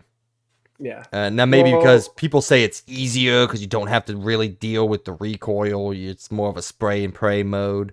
Fine, if that's the way you want to say it. Fine, I like it, but it doesn't matter to me, whether it's easier or not. It just matters that I like the way that plays more because it is a little bit more strategic and slow paced than the normal mode. Even though I will say overall, from some of my past Call of Duty experiences, this is a much different multiplayer experience where it pays for you to slow down and think, not really tactically. There's not too many tactics that you have to employ, but it is a significantly, in my eyes, slower multiplayer experience than some of the ones I've had in the past. And I think that's all obviously purposeful because we know Infinity Ward did a lot to take out some of the more, I would say, gamey aspects. Like sliding is completely nerfed. Like, you can technically still slide cancel in this game, but it is nerfed as much as they possibly could to where there's a pretty big delay while you're sliding to the time that you can bring up your gun. Jumping around corners, the bunny hopping, that's been nerfed significantly. There is a big delay that when you hit the ground, you can't just immediately pull up your gun. So that gives people who are taking the game slow a leg up and being able to fire first. And so far, overall, I like the fact that it's a slower game. Like, now, it's not slow. You're not playing this game like Tarkov or anything like that. But it is a much more thoughtful multiplayer experience than what has previously been Call of Duty, especially since the last time I really sunk myself into the multiplayer mode was Black Ops 3. This is way different than Black Ops 3. But yeah, overall, like I said, outside of the UI, outside of all the stuff that we've run into seemingly every single night we get on, when we get into a game, when we play the games, when we play all the different modes, I personally am absolutely loving it. I'm enjoying it very much. Like I said, I could easily make my own personal argument to put this multiplayer mode at a 9 simply on gameplay. I think it's amazing. However, everything that is around that experience, which I hope will eventually get fixed, so that's why I'm giving it here, I would put it, me personally, at an 8 out of 10. I still think it is a great multiplayer experience, even with the what seems like endless amount of issues that we keep running into on a daily basis. Those are my final thoughts. all right. So I'm gonna get into some of the goods I have. So I really love this game. I know we kind of went on a whole rant about all the bad things, but I kind of wanted to, keep it in categories and not jump around between good and bad. You obviously went to the good, so I want to throw some goods. Just like 2019, I 100% agree that the gunplay in this game is at its best. In my opinion, I love 2019's gunplay, especially when they showcased gunfight mode as their first thing in the alpha, I believe. I was blown away since that day, and I think Mafra 2 definitely is in that same vein, but even better. I don't know. I just feel like the fluidity and everything about it just feels very, very good. It's fun to play, which obviously gives me so much hope for Warzone because honestly, that's what made Warzone 1 so good was just the fluidity and the gameplay. It just feels good. It's solid. Um, I also want to give full appreciation to the fact that they gave a lot of weapons in this game. There's a high quantity of weapons. There's a lot to work with and a lot to try out and have fun with, which kind of correlates with the new weapon progression system. I know it's I don't know if it's 50-50, but there are some people that really don't like it. I personally love the new weapon progression thing. I think it cuts down a lot of the grind. It also lets you kind of like try out a lot of different weapons and learn from some of the bad and maybe some of the good, and then you work your way up to those good weapons. It's not you using one weapon. In my opinion, it kind of helps with the fact that people don't just use the meta weapon at the beginning and then just that's it. That's all they use. Like it kind of adds more to like, hey, if I want these specific attachments, I have to play with this gun. And I like that because it lets you try out different weapons, maybe get out of your comfort zone a little bit and try some different weapons, you know? I love it. I think it works very well, and it's very fun too because if you use like I don't know, for example, use the M4 at the beginning, all the attachments that you use for that, at least most of them, obviously the magazine, the barrel, and stuff don't work with every weapon, but like scopes, foregrips, and all that, those correlate with every other weapon in most ways. And I love that. I love that. Like I can get to the MP5 and I'll have all the M4, all the AK, all that, all those scopes will go to that weapon. And I like that. Again, it cuts down on the weapon grind. It makes it a little bit easier, especially the camo grind in this game.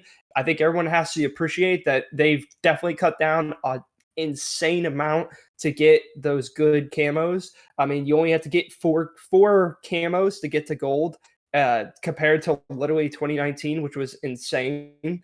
Um, I love all that. I also like the map diversity in this game. I think they added some very good looking maps. Some maps aren't my favorite, but I don't really hate any of the maps. And I think that they put a lot of creativity in the way they design their maps. I know some people don't like the highway map, which I think is really annoying because I personally don't like the Mexican map or whatever it is. I don't remember what it's called. I always forget the name of it, but I hate that map. But I still will play it and I still can find somewhat enjoyment in it. And I like the racetrack map. I think it's very well designed. I know some people don't like it.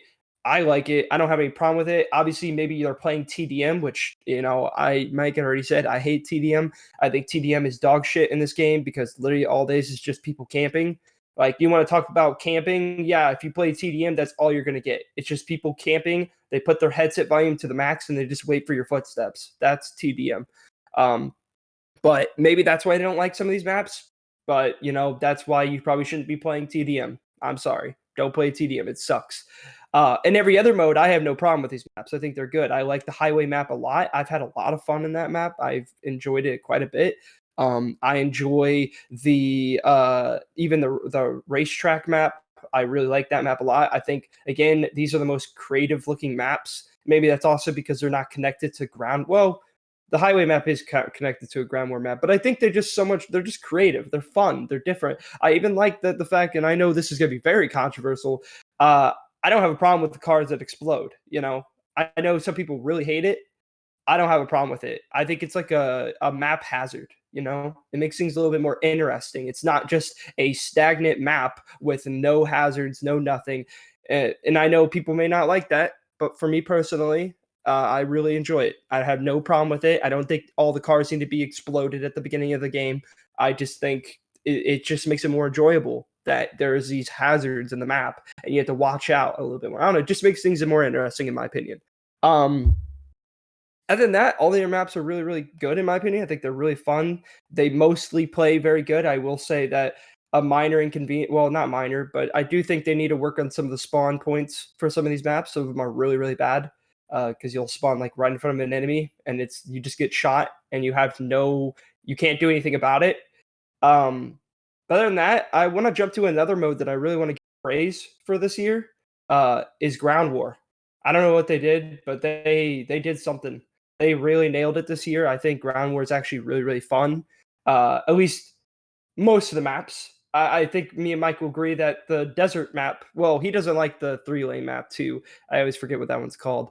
But the desert map, they need to add more cover to that map or something because it's definitely a sniper heaven map, and it's basically either vehicles or sniper. That's your two choices. If you don't use either of those, you're not going to have a good time on that desert map. It really needs more cover built in.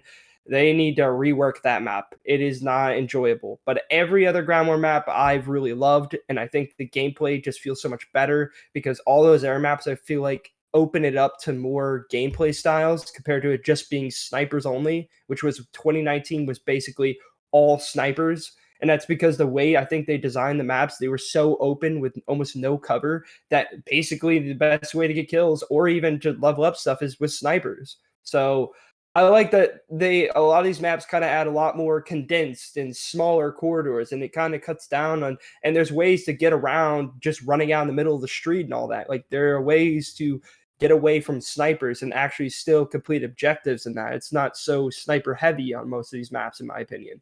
Um, But I think it feels really, really good. I like Ground War. I like all the vehicles they added.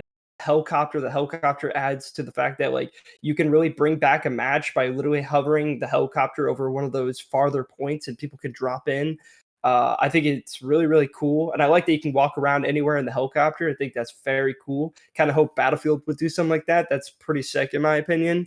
Um, but yeah, other than that, I mean, I think altogether, so far, my experience with COD, other than all those bad things, has been great. I've been really loving it. I know right now I feel like I'm in the honeymoon phase of an FPS. So right now I'm being a little bit more positive. I'll probably pick out a lot more negatives the more and more I play it. But I will say from even the inconveniences or just kind of big problems in my opinion, I've been having a lot of fun. I think it's a really, really fun multiplayer game, and I can't wait to play more of it. I constantly think about playing it all the time, and I think even I'm really impressed that Mike's liking it. So, and I also want to give praise with the same mode that Mike gave. I think third person mode is insanely fun.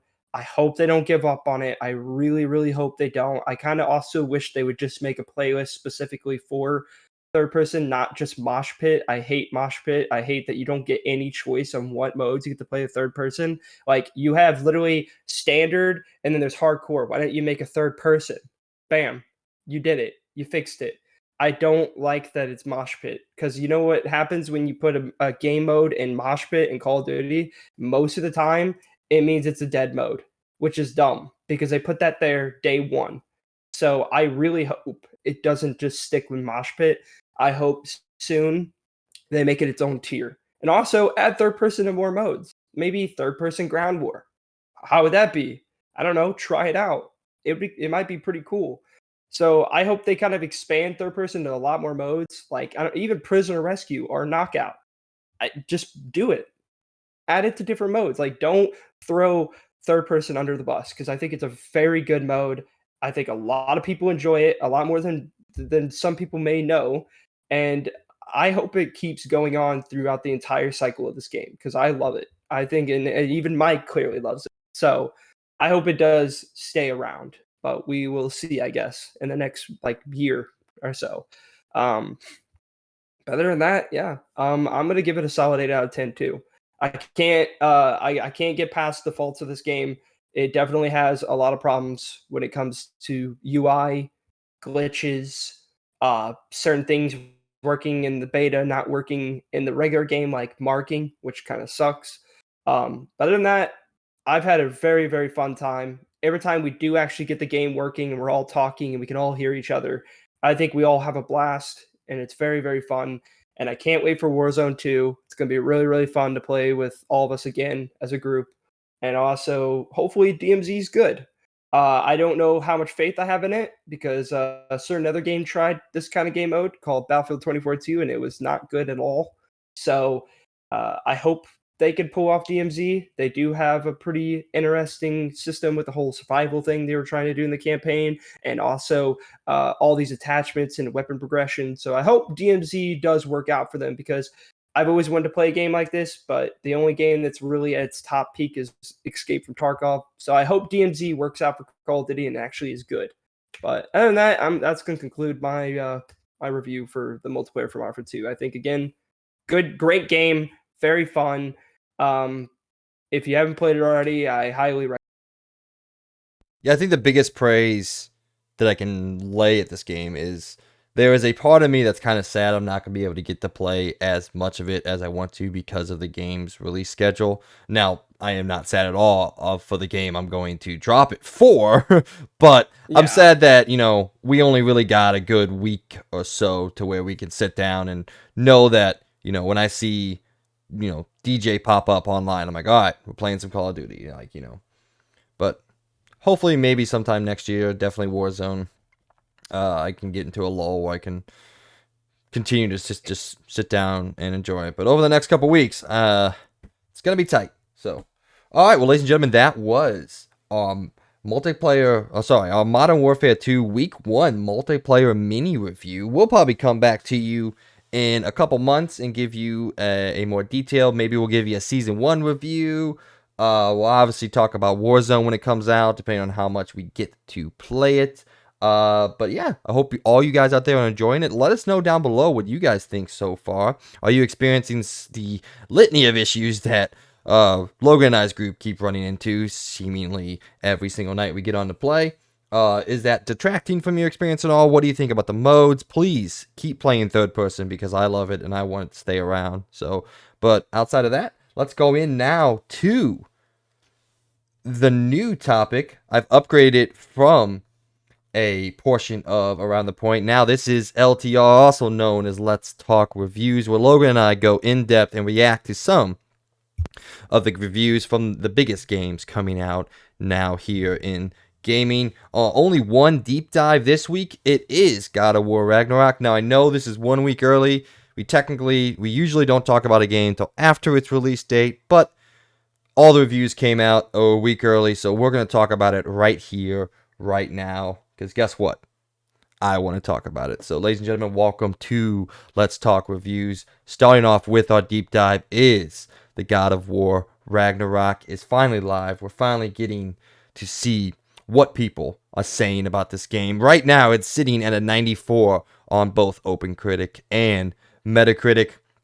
So we're going to go in now to some of the reviews. Usually we only give you 3. We give you a great, middle, and bad review. But since this is our only highlight of the week, I'm going to give you a couple more than that. So starting off at the top end, we got IGN gave this game a 10 out of 10. Here's what they had to say. An enthralling spectacle to behold and an even more exciting one to take the reins of. God of War Ragnarok melds action and adventure together to create a new, unforgettable Norse saga. Impeccable writing, pitch-perfect performances, knockout action. It's a complete work of art from top to bottom. Reflecting its core themes, it's everything a sequel should be. Respectful to its legendary lineage, but not afraid to take it to exciting new places. God of War Ragnarok is an almighty achievement and creates a new high that makes many of its peers look positively mortal by comparison. Game Informer gave the game a 9.5 out of 10 and said God of War Ragnarok feels a lot like God of War 2018, which is a compliment considering how fantastic that game is. Sony Santa Monica was right to not break what was broken, and it has expertly continued the story threads that were left hanging from the previous game. Any complaints about the overall experience, whether that be familiar combat, collecting, leveling up equipment isn't particularly interesting, are quickly forgotten in the face of the compelling narrative, believable character relationships, and incredible visuals and animation. Even from its early PS2 days, the God of War series has always set a high quality bar for itself, and with few exceptions, it manages to leap above that bar. God of War Ragnarok is no different. Easy Allies gave the game a 9 out of 10 and said God of War Ragnarok is a worthy follow-up to the 2018 masterpiece. It's easily one of the most epic games of the year, but it's hard to shake the sense of safe familiarity, diminishing that rare, magical feeling that came with its predecessor. Combat is undeniably superior and more polished, but the story can drag on for long stretches of time, while the limited exploration is saved by excellently balanced puzzled, meaningful side quests and engrossing conversations. Expectations are enormous, and despite some limitations, God of War Ragnarok delivers another precious entry to the tale of the Ghost of Sparta. Digital Trends gave the game an 8 out of 10 and said God of War Ragnarok is much bigger than its predecessor, though not inherently better. It's more reminiscent of the jump between the original God of War in 2005 and God of War 2 in 2007, offering a largely similar experience down to its plot beats. The larger scope makes for a messier story that loses some of the previous game's intimacy, but the trade-off is even sharper combat that further establishes the franchise as the god of action games. And on the bottom end, I wanted to throw this one in here because I thought it was funny. So IGN Korea gave the game a 6 out of 10 and said the game's core design has not moved an inch since the prequel, and the story seems to be lacking in creativity and compassion. Unlike the well-coordinated experiences as a whole like last time, everything in Ragnarok seems to act like soulless puppets attached to a series of strings. Although the reskinned aspects of a working formula seems to be the safest bet, if we were to find any sort of effort of evolution since the prior title, it wouldn't feel as lackluster from a highly anticipated title to make its grand entrance. This one feels rather like a quickly brewed DLC of the previous title instead. So I guess this game is DLC. That's bigger and seemingly better in every way and longer. So outside of that IGN career review, Logan, what have you gotten a chance to see some of these reviews, watch them? I didn't watch any of them, but I listened to a couple of them, and yeah, I mean, I can't wait. What do you think about the way this game is being talked about currently? So before we start the podcast, I want to bring in a good comparison of a game that I feel like kind of correlates with this, where like people kind of think like, so you've heard of the game Left 4 Dead, correct? No, never heard of it. No, never. Okay, well, there was a certain game called Left 4 Dead 1 that came out back in like what 2008, I believe. Well, a year later, Left 4 Dead 2 came out, and everyone lost their shit. They're like, "Oh my god, this is the same game again. There's nothing better to it. It's just, the same game, just rescan everything." But when people actually got their hands on Left 4 Dead 2, they were like insanely surprised. The reason why was because they had a system built that was so good that they didn't really need to do much other than refine, add more to it, and honestly just make a altogether better game. And that's kind of what I think of this game as. Obviously, it didn't just take them a year, but it's a pretty quick turnaround time for this game. And I think from what I could tell, they took what they had and they truly just refined it. They made it the best thing they could possibly do. And honestly, that's all I could ask for. Because I thought 2018 was a very good game, still looks very good to this day. And with this game, for what I've watched, I haven't watched any of these reviews, but I did watch Digital Foundry, for example, and I was mind blown. I'm like, I think this looks way better. They updated just about everything, and they took what they had and they really refined it and made it a much better game than what 2018 was.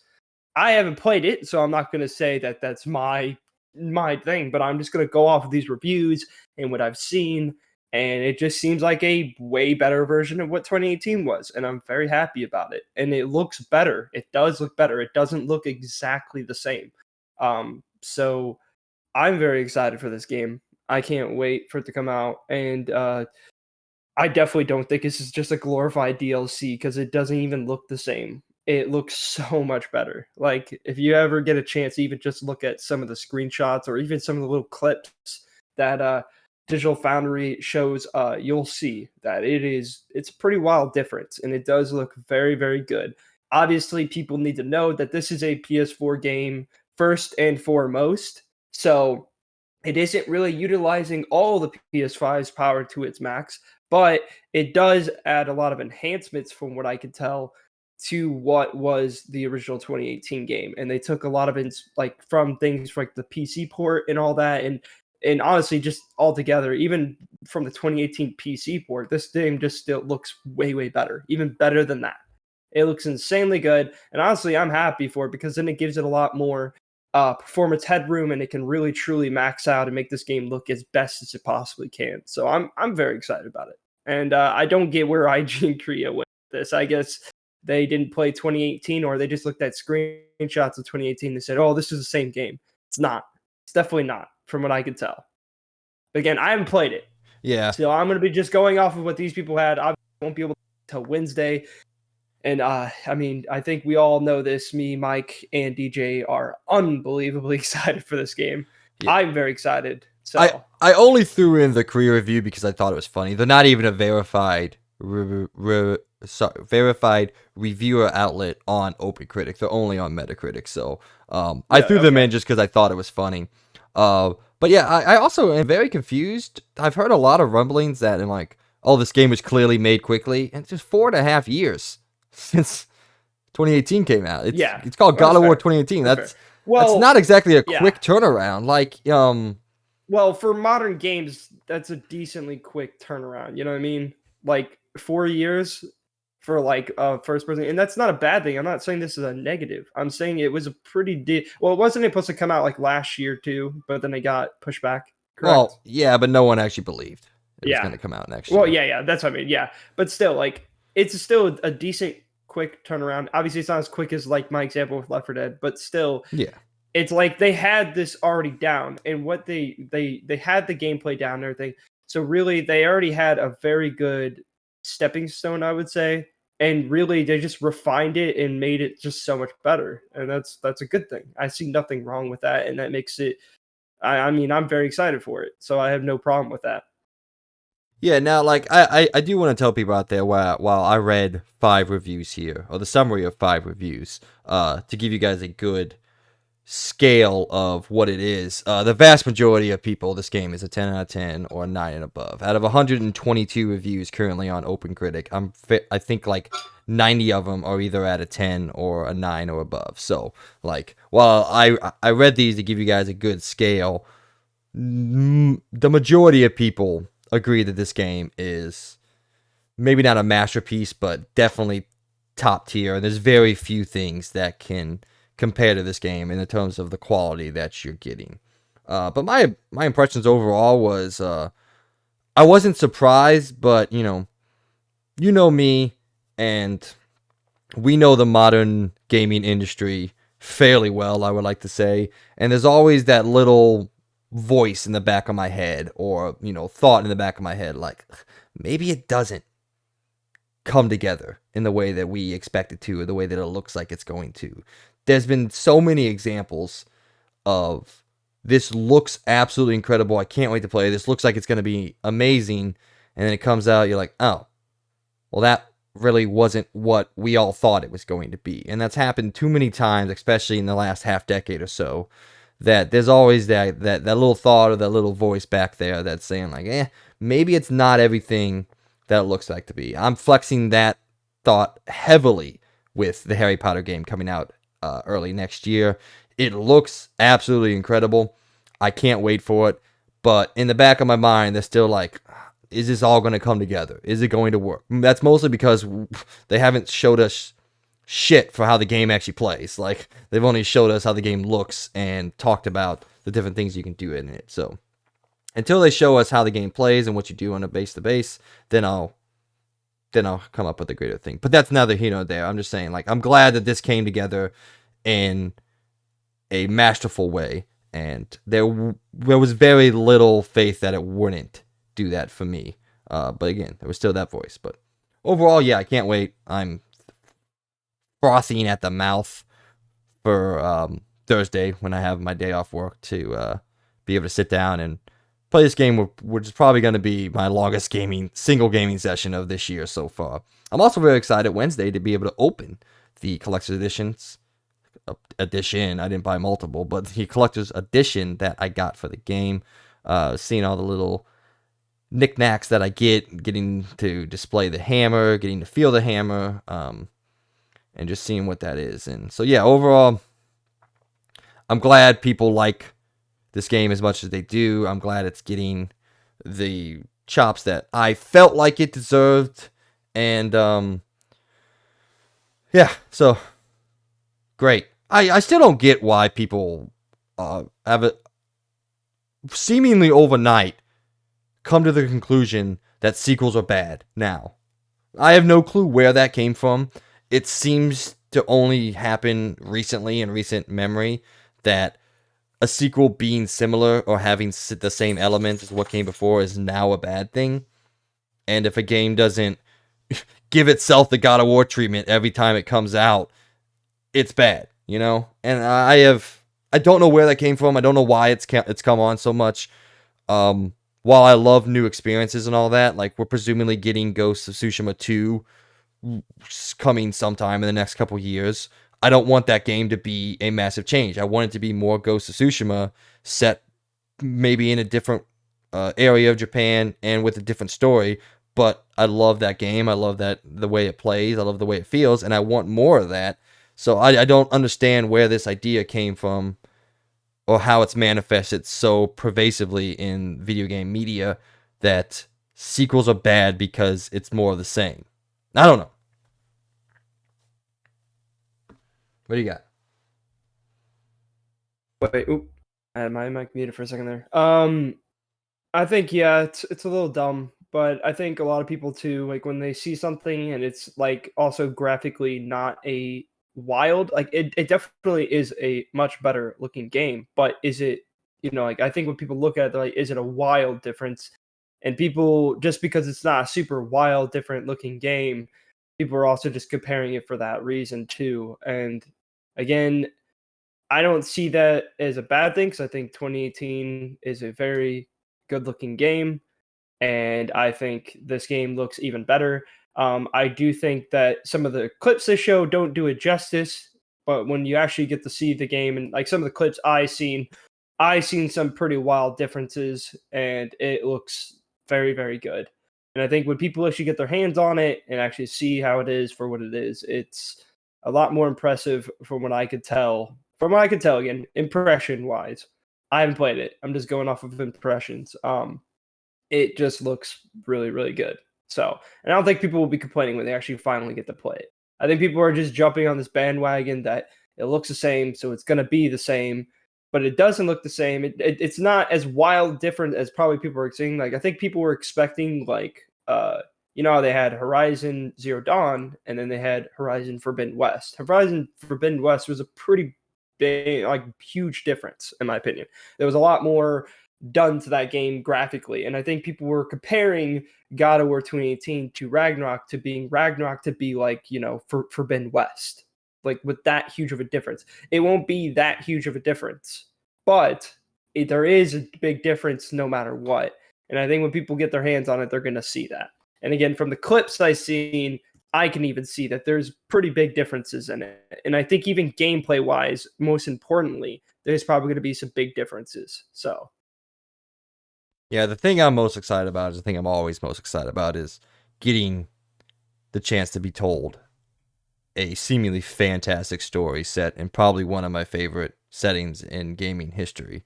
One of my most trusted reviewers, I bring him up all the time on the show, is Skill Up, and he had a lot to say about the narrative of this game and how, in his opinion, it was absolutely brilliant in the way it weaved together not just general knowledge of Norse mythology, but the God of War mythology together to bring us something that is technically wholly unique while having its feet in both the general mythology and this game's universe mythology. And man, I just can't wait.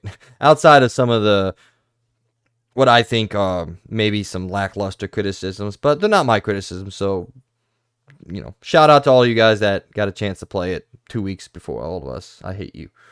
So, all right, let's go in now to the rest of the week. It was a pretty slow week, as we talked about last episode. Not much going on, but there's something here for somebody. So, on November 3rd, Endling Extinction Forever came out and has scored an 82 so far. Sorry. I screwed that entire thing up. Endling Extraction Forever saw its next-gen release on PS5 and Xbox Series X and S. It does not have an official review, but it is an 82 on the last-generation consoles, so theoretically it's probably not going to be much worse. The Chant came out on PS5 and Xbox Series X and S and got a 70. The Entropy Center came out on PS5 for X and S, PC, and got an 83. WRC Generations. This is actually an important thing because it's the last game that this developer who has been making these WRC games for the past 10 years. It's their last game in the franchise. The franchise is being sold to another developer, so this is technically a swan song for them. For the World Racing Championship Series. Anyway, that came out on 5 for X and S and PC and got an 83. Excuse me. On November 4th, Harvestella, the Animal Planet, that's not right. The Animal Crossing-like farm simulator type thing from Square Enix came out on Nintendo Switch and PC. Doesn't have any official reviews yet, but there are some people that have played it on Steam that say the game is fine. And then It Takes Two saw its Nintendo Switch release and then has an 86. So anything you got on the rest of these, man? no, not really. You gonna play Harvestella? Or is Amy gonna play Harvestella? I know she likes Animal Crossing and those type of games, but I'm not sure. Right now, she's more stuck on that Disney Dreamlight game. She's been playing a lot of that. She's been really loving it too. So probably not Harvestella now. Well, I'm glad she's like it because I've heard so much shit about that game. So Yeah, it's got its problems, but I mean, even for what I could see, it's a good, kind of copy of what Animal Crossing is. It's actually, I from what I could tell, it's a fun little game, and I think people that like Animal Crossing will like it.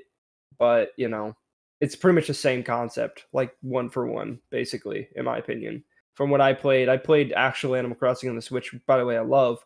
It's a very fun game, but it's pretty much the same. Like it's exactly the same, in my opinion. Unless but I mean, obviously, the biggest problem for it right now is just, and I know I'm getting off topic. I just want to go quickly on this. Is that it's just it doesn't have all the content. It's in its early access phase, is what I'm going to call it, because that's why you have to pay to get it right now. As soon as it actually gets out of its early access, it's going to be a free to play game. So, which I'm sure it's going to be riddled with very fun microtransactions, but I guess we'll see whenever it comes out. So the only reason Amy's playing is because she got it on Game Pass, so she's just been playing it on there for free, and she's been loving it. She plays it a lot. She tells me all the time that she really likes it. So, but yeah, this game, don't even know anything about it. I don't really know anything about Harvestella, but it looks like Final Fantasy. That's what it looks like I to mean, me. yeah, From it's what I'm looking at. it's a Square game, so I obviously pay more attention Yeah. to it because I love Square Yeah. NX in their games. But and then also those of you that haven't got a chance to play It Takes Two yet, it's coming to Nintendo Switch. Logan and I both absolutely adore that game. I love that developer. I love not Joseph Conrad, whatever his name is, Joseph. He's a very eccentric character in the video game industry as a whole, and I think he makes really unique and well-made video games. So, but other than that, I hope everyone out there is excited for God of War. If you are, let us know. Let us know what you thought about some of these reviews. Did you get a chance to read IGN Korea's review, and did that detract you from the game at all? I think it's funny. So the lowest review on Metacritic is Digital Trends, technically, but then there is the IGN Korea review that came in 2 points lower than what is technically the lowest certified reviewer on OpenCritic. So it was just weird. So all right, ladies and gentlemen, we're gonna go on now to Around the Point, where we here at the Experience Point go around the video game world and give you the news that you need to know about.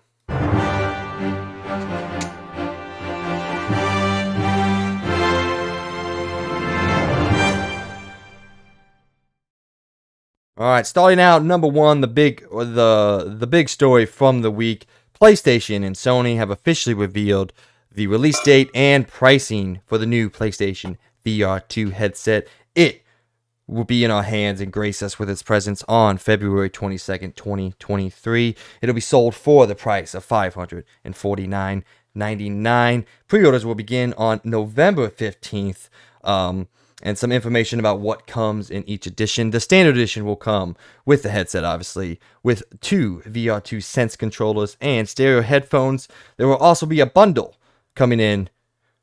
There will also be a bundle that includes Horizon Call of the Mountain with it for $599.99. So, Mr. Logan, the Birdman Bergman, they also announced 11 new games, but we'll get to those in a second. What'd you think about the price point? We've talked about it a couple times here on the show. We've given our predictions about it. I will say that I feel like personally I was pretty spot on with it. But you were hoping for a little bit lower. So what did you overall think about, just think about the release date and the pricing of it? I don't know. I'm kind of back and forth. I honestly don't agree with the fact that it's more than literally a PS5. Like you might as I know you have to have a PS5, but like it's more than a PS5. And altogether with this device, it's not really a complete device without a PS5. And I don't know, man. Like I feel like 550 is a lot.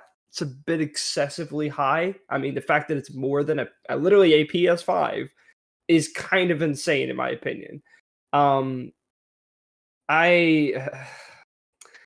especially with the fact that they're not going to have a ton of games out at launch. Like I know it's 11 games, but that's not a lot. Like I'm just saying, like they that's announced not a 11. lot. They Yeah. said they So were what's going to going to have. be at release? They said they were going to have 20 plus at release. We don't know all 20, but Yeah. they just announced 11 new ones. And then obviously with those 11s include Call of the Mountain in there. That's 12 that they've announced so far. So, I just I just think 550 is a bit much. I think. I know again right now we're time with money and everything, but again, $550 for something that you already have to have a PS5 for. So you have to have a PS5, which is $500. And if you want to get a PSVR 2, that's another $550. So it's $1,050 in order to have a complete set to play PSVR 2. You got to think of that. $1,050 to have both the PS5, which you need, and the PSVR 2. That's a lot of money. And I'm not gonna lie, that's kind of insane. I think PSVR 2 is a bit overpriced, in my opinion. Because the thing is, like, and I know this isn't gonna be a big deal, but PSVR 2 again isn't a complete device. You don't even get audio, by the way, built into these headsets, which I learned not long ago. I was kind of surprised by that. I know a lot of people may not care about that, but I think that is kind of a big deal because a lot of headsets nowadays are built in with audio already. And I think that's a good thing to have. They're already cutting down costs by not having that. Secondly, it's still corded. Maybe it would have been cool if they had two options to where you can have it corded, but also where you can maybe stream it to your headset in some way or form, which is what a lot of headsets are doing nowadays. So they're already behind on the times on that too, with the fact that you literally have to have a cord and there's no option to possibly stream it to your headset, which is what a lot of headsets can do nowadays. Now, it's as excessively expensive as the dumb Quest Pro, and I know the Quest Pro isn't a consumer item; it's a business headset, basically. No, so I mean, clearly it is cheaper than that, but that's not really a good comparison because again, the Quest Pro is literally meant for businesses; it's not meant for consumers. So comparing to its probably biggest competitor, other than well, probably biggest two competitors, they have the Meta Quest 2, which is what $400, I believe, and then which I know it's in comparisons, it doesn't have the display, it doesn't have OLED, it well, doesn't have pancake it's lenses, four it hundred doesn't have dollars eye for tracking. yeah, it's $400 for the base model. To get the biggest model, it's 500. So Well, yeah, but I mean, really, in reality, $4 version.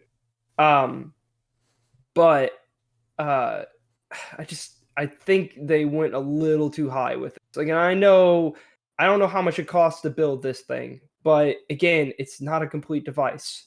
It's $550 for an incomplete device. You still need a PS5. You still are gonna have to have all that, and it's corded, which I don't have a problem with the cord, but they still could have like added audio to the headset. Like that is kind of a cut down like to the device. Like other headsets offer that. They have built-in audio. This does not. And I don't think 550 was the right choice. yeah, Maybe 450, maybe like 450 would have been a good price. It would have been less than the PS5, but I think a lot of people are going to give this thing shit because it's $550. That is so bad. Like that's more. I'm still just baffled by that because that's more than a PS5, and a PS5 is a more complete device than this. You can just buy the PS5, have a TV, you're good. You have to have a PS5 and a PSVR 2 in order to play the PSVR 2. So I don't like this decision, but that's not up to me. And if you are willing to go pay five more to you, I think this is going to be a great device. But if I'm ever going to get in the future, I'm going to wait till it's like on sale at some point. And I know that's probably going to be like 5 years from now, but still, that's insane. I don't think it's worth $550 at all, especially with only 20 games at launch. That's not a lot, and who knows how many of those games you're going to want to play at launch. I think the only one that's going to be really the big contender right now is that they have that Horizon game coming out day one, which will be cool. But again, that's only going to probably be a 5-hour experience, and you paid $550 to play a 5-hour experience, and then that's it. yeah. So Well, the I think developers it's a have bit said much. it's 8 to 10 hours. So, Oh, 8 to okay. Well, 8 to but 10 it hours. doesn't. So Yeah, maybe it will be that's more than that. kind But of a mute. still, It's kind of a mute point. But still.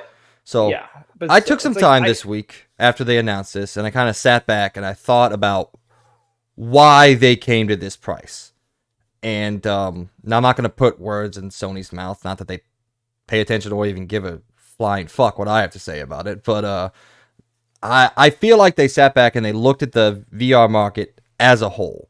Um, well, one point with I think earlier you said 450 seems good. I think they probably would have done that if it wasn't for the price increase that Quest got a couple months ago. I think with that yeah, price increase, Sony's like, there's no way we're selling this headset for cheaper than the Quest at its highest retail when comparatively these things aren't even punching in the same space. So I think Sony saw that. They're like, we're not going to sell that. They could have, and they probably would have sold a shit ton more than they are going to sell now.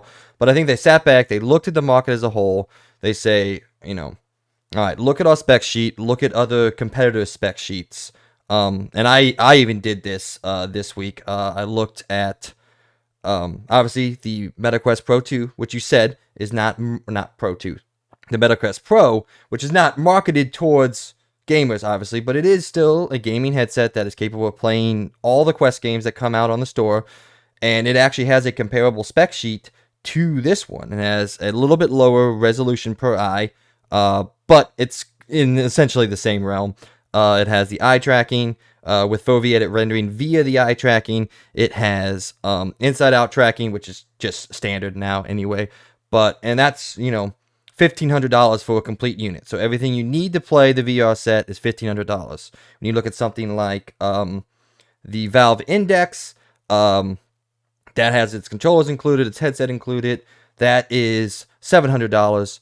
You need a PC to play that. So let's just say you get a cheap PC. That's also $1,500. You look at the HTC Vive, which is another complete set with the cameras and everything. That is $800. You also need a PC to play that. So I think Sony sat back. They looked at the market. They said, all right, yes, this is over $1,000 if you actually want to experience this thing. If you're starting at a blank slate, if you don't have the PS5, if you don't have anything else, this is just over $1,000. At that price point, in comparative sake, they're still $500 cheaper than any of the contemporaries in this market. They're things that are comparable on spec. Like, yes, the Quest 2 is massively cheaper. They're not in the same space. They're the same thing, the same VR, but I was reading some Reddit today, and there was one guy that said if PSVR 2 and Quest 2 were to play a football game together, the Quest 2 is like a middle school team, whereas VR 2 is like a college team. Like it's not fair, it's not close. So that's not really what I'm well, comparing it to. the thing is too, it's just that like so the PSVR 2 is coming out with some very great things. I'm not going to give the display any shit. They got some good stuff going on. They have the eye tracking and everything. And by the way, again, I know everybody keeps looking at the Meta Quest or the Meta whatever Quest Pro thing. They are actually making a consumer one, which will probably be cheaper. It won't be the business one. It will be a cheaper thing that will be coming out, and that would be a direct competitor to this. And again, Yes, I think absolutely. the lackluster thing of not meeting the standards of what new headsets are doing now with the wireless feature. I'm not saying it should be a completely wireless thing. I think they should offer it as two modes. They should have a wired version, or not wired version. They should offer it to have two different modes. Like you can either plug it in, or if you have good enough internet, you can wirelessly stream your PS5 to your headset. Bam, done. A lot of headsets are starting to do that now. It's starting to become the new standard. And a lot of people prefer it to be wireless, but also some people do prefer it to be corded. So you're offering both, and it does not have that. It only has it wired. And I will agree, yeah, you have to have a PC, but you can probably build a cheaper PC that could run VR games and get a headset like the Quest Pro, and it would still be cheaper than paying $1,050. Now, again, yeah, it's a much better headset when it comes to it has eye tracking and all that. But if Quest does come out with a more consumer friendly and cheaper, what would be the Pro, I'm guessing it's going to be the Quest 3, they would be hurting pretty bad because they have a pretty big competitor again. Who knows if that's ever going to come out and when it's going to come out? But there's been they have been in the talks about making another Quest 3 headset. And if a Quest 3 does come out and it does have a lot of these features and it's wireless and it has built in where you don't need PC, that is going to really hurt them. But I know it's not out right now, so they have the market and they will have their own exclusives, which will also help them a lot. I just think 550 still is a crazy amount. It's just more than literally a PS5. Like if a PS, I know in some countries, PS5 right now is $550, but not for America. It's $500. So it's still more than a PS5, and it's not a complete device. And I know I know. I just feel like it's kind of, if they want VR to be big, they're really kind of pushing a lot of people away from when to go purchase it, unless you're a big PlayStation fan or that you really just you don't have any VR headsets at all. That's the only reason I would see that people would want to get it and spend $550. So I don't even know if it comes with a game. Does it? Does it come with that whatever Well, whatever the it was, pack-in the one Horizon does. game? Yeah, the pack-in Yeah, one so does. it Which doesn't is, even come with a game. So you still have to purchase a game with it too. I don't know, So man. and I know technically the Quest doesn't either. I know that's a bad comparison, but it's also $100 cheaper. Well, $150 cheaper. Well, it's So, but it's $50 yeah, I cheaper, know but it's $550. It's $400 for a Quest 2. yeah, but you can also spend $500 for Quest 2 for the Well, yeah, if you want the 258. higher gigabyte version, Yeah. yeah, Well, I'm just saying, like, yeah, yeah. Like I have the 128 one, and I haven't even got close to run. I don't know. But I think me personally, like, yes, I will agree. It is expensive. Like, there's no if and or buts. $1,000 is expensive. Like, it's a lot of money yeah, for people. Do I personally think this is overpriced when you look at the market as a whole? Me, I don't. I don't think it's overpriced. It's as I said, it's an expensive device. VR is an expensive hobby unless you want to get in on the ground floor, of which the MetaQuest 2 is perfect for that. If you don't want to spend this amount of money, if you don't have a PS5 and you do want to experience some VR games, then yes, go with the MetaQuest 2. That is the reason that device is there. It is the entry point to the video game industry. It is the Nintendo Switch of video games. Like, that is your entry point to get in. Well, I guess the Series S is there, so not a great comparison. But you know what I'm trying to say. Do I personally think overall it is overpriced? I know. Not when I look at the contemporaries and who else is doing the same type of thing that Sony is doing, that you also still need a PC to even run some of these other things. My end thought is I do not think it is overpriced. But that's just my opinion. Will I be getting this on day one? That's the question. No. It comes out in February. I probably won't be able to rebound my bank account from the holidays and some of the other games. So I unfortunately will probably, in the smart business decision that I have to make, not be getting this day one. But I will be getting it as shortly as I can after release based off how much money I have. And that's just the thing that we got to deal with. Like, video games are getting more and more expensive, especially with the way that the world is out there. DJ and I talked about it last week. Like, it sucks. I don't like it, but it's the reality of the situation that we are in now, is that everything is expensive, man. Like, video games are an expensive hobby, but they're actually relatively cheap compared to other things. Like, I was talking to my friend Logan. Well, I guess he's technically your friend too. You know Logan, our main yeah. supporter, and he needed some clips for his snow boots, and it was like $200. I'm like, for clips? Like, he has biking shorts that are $180. Sorry, $100. It's like, yeah, maybe video games aren't as expensive as I or the rest of us think. Like, are they expensive? Yes, but in comparison to other hobbies, I personally don't think it's that expensive to some of the other things I've seen out there. I'm getting a little off track here, but I think the thing with the whole video game argument too also correlates to when people make the excuse that they are charging $10 more for because they put more work into it when it comes out to be a garbage product. And it gives these Oh, excuses yeah, to these obviously, yeah. people that don't That is put a as much thing. effort into the games. That's where the problem lies, in my opinion. Because there's some games that still come out at $60 and they're far superior than even some of these $70 games. And it's like you're charging literally $70 for a lesser product, and then you act like, oh, it costed us that much money. No, you just wanted to make an extra $10 off of every consumer when they purchase it. That's what you wanted. Like, for example, is Battlefield 2042. Every sports game that comes out now, Gran Turismo, some other games. Those were all literally. They said that they put so much more effort into these games, and yet they're charging you all this money, and they end up being lackluster products.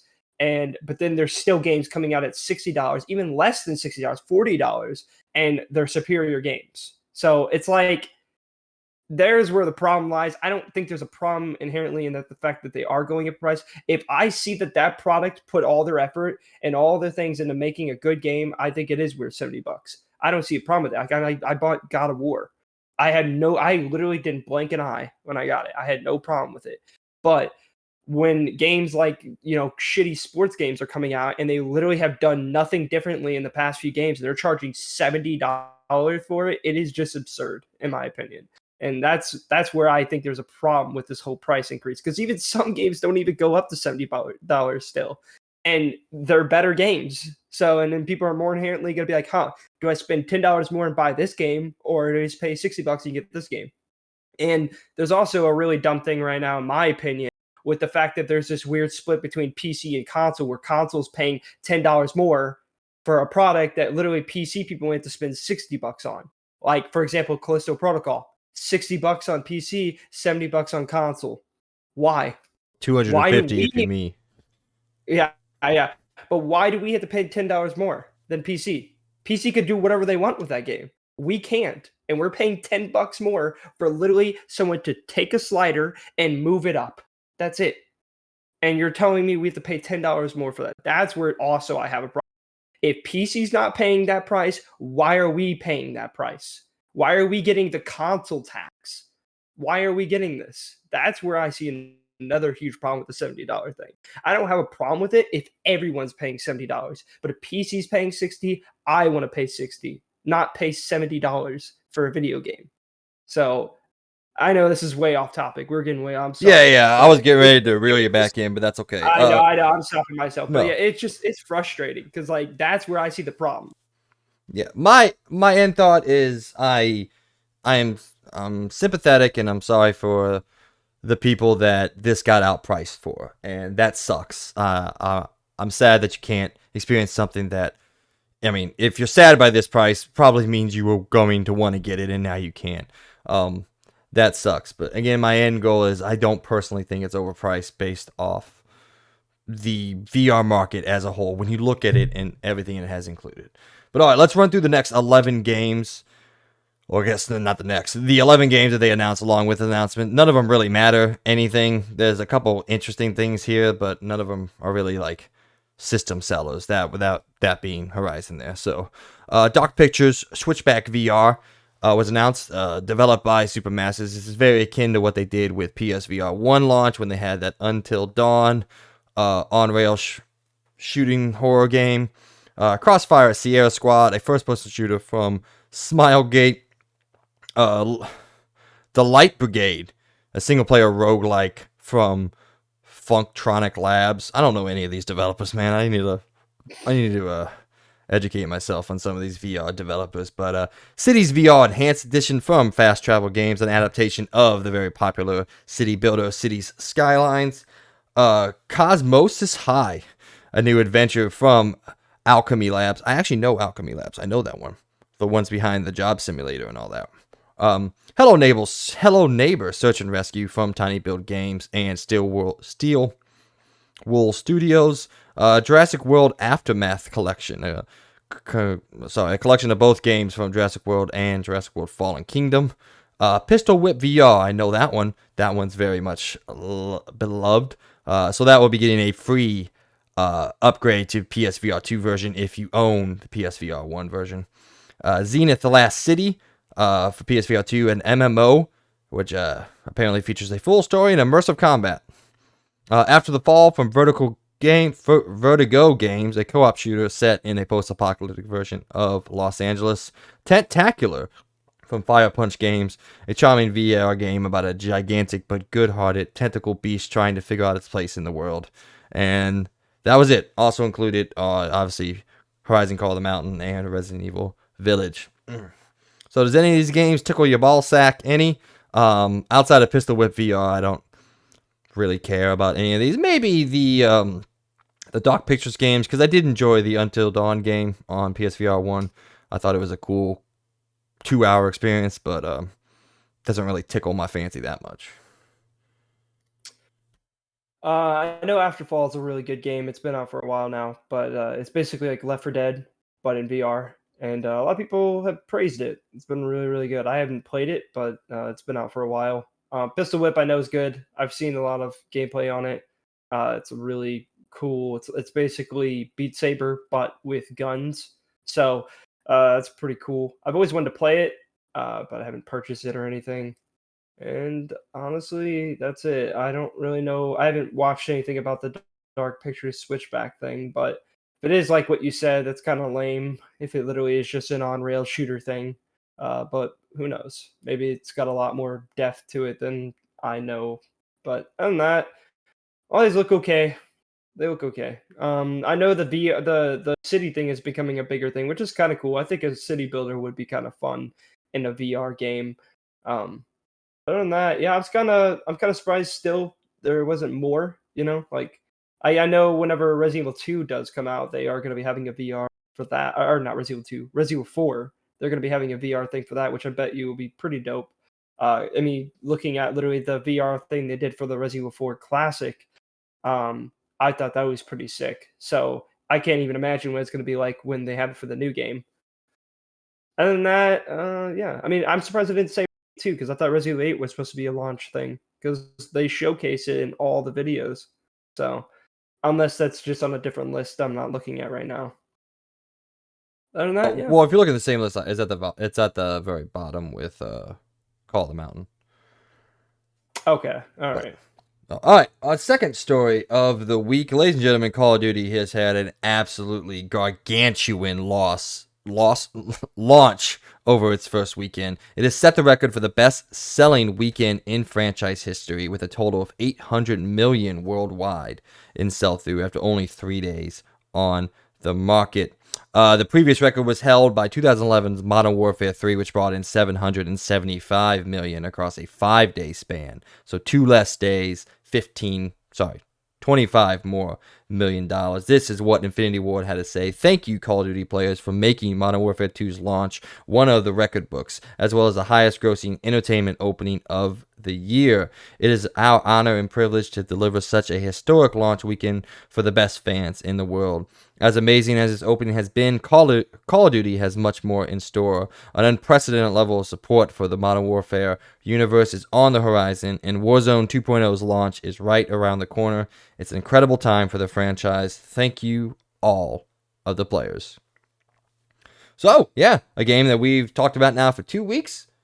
Huge launch. Congratulations. I don't think anyone's really surprised that this one launched big. It is nice to see that it launched much more successful than the last 2 games, which seemed, from their responses, seemed to not be really what players loved about Call of Duty. I do think this is evidence of the return to form for Infinity Ward as a whole. They used to be the top dogs, then they got overtaken by Treyarch for quite a few entries, and now it seems like they are clearly and uniformly back on top of the Call of Duty fandom.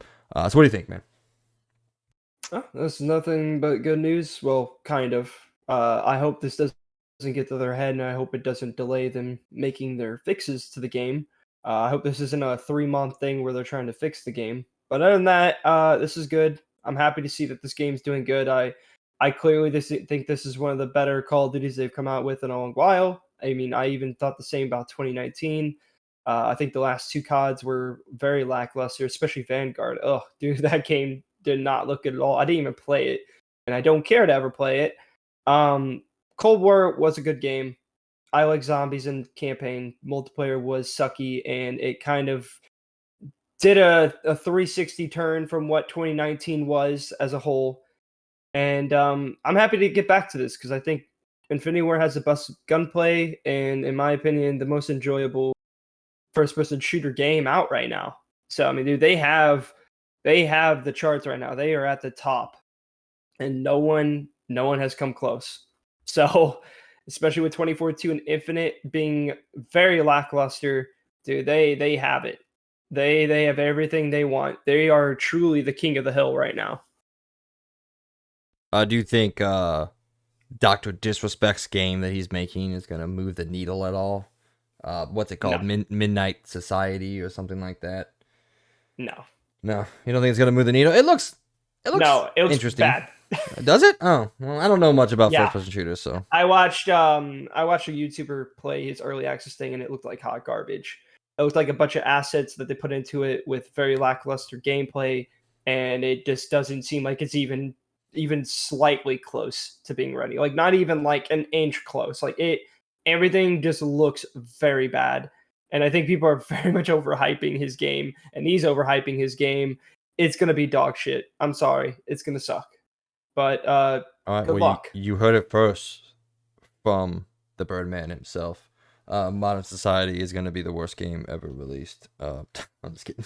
All right. Not worse, but it's not going to be good. Continue on with the Modern Warfare news. We got some new updates, not just on Season 1, but also beyond. As we know, Season 1 will launch on November 16th with the release of Warzone 2.0. But we also got word on from Treyarch that they are indeed delivering the ranked play to Modern Warfare 2 that everyone's been asking for. Some information that we got from them. Oh, sorry. They announced they would release it apparently sometime in 2023, early 2023. But some of the information said that it will include competitive game modes, ranked skill divisions, visible skill ratings, a top 250 leaderboard, and competitive rewards. So those of you out there that are looking forward, that have complained that rank play isn't here at launch, I guess you got to wait a little bit longer. So hopefully this comes out pretty early in 2023 for those of you that want them. Me, I don't care. I'm not good enough at the game to even consider ranked play, but Mr. Birdman is much better at the game than I am. So, have you dabbled with any of Call of Duty's ranked play modes before? And are you gonna jump into this one when it comes out next year? What you mean, Mike? We've been playing rank play. Have you not noticed? Literally every time you're doing good, you start finding better players. That's been rank play the entire time, right? Because that's pretty much what it is. I don't think this is. I mean, I'm happy for people, but we already are playing rank play, and until they remove SBMM, we're always going to be playing rank play no matter what. So whatever. I'm not gonna play ranked because I don't care. I mostly enjoy Call of Duty as a casual thing. I enjoy it. Yes, I do pretty dang good. I'll say I am a slightly above average player when it comes to Call of Duty, in my opinion. But I also don't really care to go against very sweaty people. But no matter what, we are playing against sweaty people until they remove SBMM. And I want to tell you to all the people out there that have their hopes and dreams that when rank comes out, SBM will just disappear. Well, I'm sad to say, people, that's not going to happen. And it probably never will. Because I don't know if you played the last three Call of Duties, but every time they've added rank play, SBM stays. It never goes away. So I'm sorry to say that to everyone. I don't want to ruin your hopes and dreams, but they're not getting rid of it. So it sucks. And I know that's not much on topic, but rank play, I don't really care. And I don't think a lot of people will because they already have rank play and it's been in the game since day one. So Well, it seems like just not with medals. a lot of the influencers out there want ranked play. I'm not really one of the complainers for SBM, or SBMM. Sorry. Um, to me, it's like, okay, if you beat me, you beat me. I'm gonna respawn and try again. It doesn't really bother me that much when I have a bad game or when we're in a lobby and just getting fucking trounced. I'm like, oh, whatever. I am much more casual than even you say you're casual. Yeah, Although that's fair. I will push back a little bit, and I would say I'm above average. You are a good Call of Duty player. That's fair. I Yeah. might just be humble, but Hey, that's a good trait. I usually yeah, am not humble, but I also am well aware that um, while I can put together a string of good games, I'm not ever gonna be anything. So, but at least I'm not a hindrance to the team. I'll give myself that. I can yeah. contribute. One thing I do want, and I do. Oh my god! One thing I can't wait for is when we finally get the ability to ping again, because Oh, I there's know. been plenty of times where I yell out to you, they're pushing down this way, and it's like it's hard for me to sometimes to tell you exactly where it is, like, oh, to the left side of the white bus, and it's like, okay, Yeah, well, I know. it's like it's kind of hard because especially in the border crossing map, it's just cars everywhere. I'm like, oh, to the left side of the third car, fifth back from the top row. It's like, I don't know, dude. They're fucking pushing that way. Like, kill them, please. Honestly, yeah, I've been really missing it since the beta because I remember us using it in the beta and it was so useful. But now it's not in there. So yeah, season 1 though. So everybody just look out. Season 1, we will be getting it back. So that should be pretty soon, actually. At least So until it breaks I'm again. really excited. Yeah, God, please don't break again, please. I really miss it. I hope, especially for Ground War, dude. Oh my God, that's so useful if we have Yeah, that again. definitely Because for the really, I bigger hate. modes. Yeah. Yeah. So. Oh, one negative I didn't shout out in our little mini review. Invasion fucking sucks. I hate Invasion. Oh, it does. It sucks. It sucks. I have never I been agree. so bored playing a Call of Duty game before. I just personally think it's boring. There's no objective. There's nothing doing. Just, hey, go kill some person. They don't even switch spawns on you. You just stay in the entire. You keep spawning and then running forward and dying. I guess technically you could get some kills along the way, but like, God, I hate it so much. I literally don't ever play it. It's so dumb. I am excited for though shipment and shootout to come because that will help with the camo grinds significantly. So I'm excited for that to come out. All right, our next story, we got a new rumor to talk about. Apparently, a new Deus Ex game is in the very early stages of development from leaker, journalist, whatever you want to call him, Mr. Jason Schreier. He's a huge media person in the industry. He wrote on Twitter that saying the game is currently in the very, very early stages of development, but it is indeed being developed, obviously, along with Eidos Montreal. If you don't know anything, we talked about it. Eidos Montreal was recently sold by Square Enix and purchased by the Embracer Group. So who knows if this has something to do with it or they were already working on it when it came out. Either way, it doesn't matter. Logan, I don't know if we've talked about this franchise really at all because we haven't had anything new in years, but are you a fan of the Deus Ex games? Have you played them? And are you excited to eventually get a chance to play another one? My problem with these games, I've always played them and never beat them. I played Deus Ex. I don't remember if Mankind Divided was the first one, or Technically, what it's the was the first one first? of the new one. So, but Yeah, no, that's what I meant. The new one. it's I've never played the human. No, classics. I've only played the new one. it's Human Revolution and then Mankind Divided. Okay, I played both of them.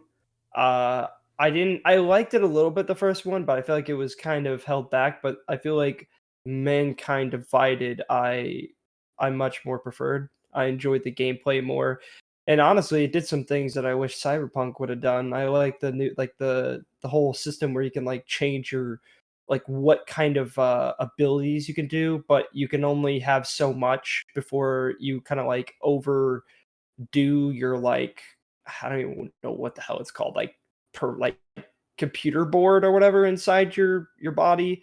I don't know.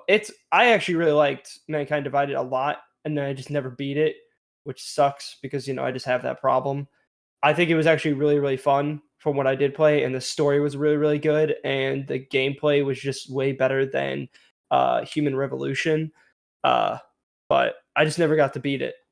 So, I mean, I think it's a good. I'm happy to see another game. Is it a game I'll ever probably get day one? No, because I can't even finish the other games, and it's not really to their fault. It's just my fault. I don't hate them. I think they're really fun. I think the stories are interesting, and I like all the choices you can make too. Because again, in my opinion, DSX is a better Cyberpunk in some ways because literally every decision you make actually matters, and the way things you could do to your body to enhance combat and all that is much in my opinion a little bit better. I will say Cyberpunk does some more cooler things to it, but I don't know. If you ever played a DSX game, you probably know what I'm talking about. But it's a good game. I liked again Mankind Divided. I thought it was very fun. So Deus Ex, not DSX. oh damn it. DSX. I DSX. was laughing about it the whole time. All right, our next story. Something I don't know how you're gonna react to this, but I guess I'll find out in the coming minutes. Marvel and EA have entered into a 3-game deal, as reported by Bloomberg earlier this week. This deal will begin with the previously announced Iron Man game from EA Motive, with all 3 games coming to consoles and PC. Details, however, are very thin on the ones after Iron Man. They did say, however, each game will feature its own original story set in the Marvel Universe. No word on if this is going to be a shared EA Marvel Universe. Hopefully it's not. Coming from Chief Operating Officer Laura Millet, she says, "We have an intentional, deliberate strategy to have a balanced portfolio." So, good, I guess. That's what you're supposed to do, but don't just make shooters and sports games. Fair enough, I guess. But, all right, so what do you think about this? I know we're both I'm hesitantly looking forward to the Iron Man game. I think you're obviously a little less because it's coming from EA, but I think EA Motive is one of the better studios. I have faith that they can deliver something probably good. Don't think it's going to be great or even amazing, but I think they can probably deliver something good. But outside of that, what would you like to see? What are some other maybe characters that you think deserve to have their own game being made outside of what we already got? Obviously, we got Spider-Man, we got Wolverine, Iron Man's now getting one. From who was it? Forgot who it was. Well, then you got the Captain America and Black Panther game being made by Amy Hennig. I just forgot who the production company was behind that. But yeah, so what are some other characters you want to see get their own game, and what do you think maybe that game would look like? I'm actually am excited for the Iron Man. Well, I am sort of excited for it. Is more like it, I guess. I think they're flying in that. Well, they'll probably nail because isn't the Motive team? Or didn't they make Anthem? No, Correct? no, BioWare made No. Anthem. EA Motive made the Star Wars Squadron. Oh, okay. So at least Well, they know how to hopefully they fly have things. have talk with the Anthem team with at least the flying because I think they nailed Yeah. it in Anthem with the flying. But Well, that's what we talked but about on the episode where this was first announced. I don't remember what yeah, episode it yeah. was, but yeah, we kind of talked about that. So I am sort of excited for it. Is more like it. I just hope they don't do what every single damn game does anymore with like Gotham Knights. Please just make it a game with a normal tree. I don't want to collect crafting parts. I don't want to do all this. Oh, I got a legendary toothpick that if I put it in my teeth, it will up my damage by 3,000. I don't know. It's just, why do you do this with every game? I really hope this game doesn't do that. And that's all I'm hoping. That's all I'm hoping.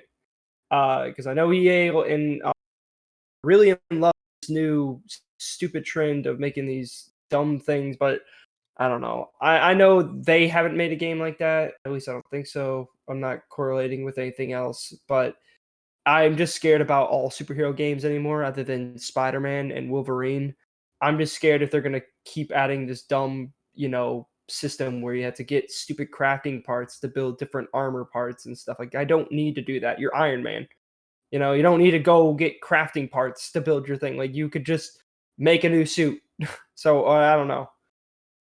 I'm just nervous more than anything about this. I want it to be good. I really want good superhero games. I don't want just Insomniac making good superhero games. I want other companies making good superhero games too, but like I'm just worried more than anything. And I know lately EA's single player games have been doing pretty good. I mean, they made First Order, which I know I wasn't a big fan, but it still was a good game nonetheless, and I could see that even if I didn't enjoy it.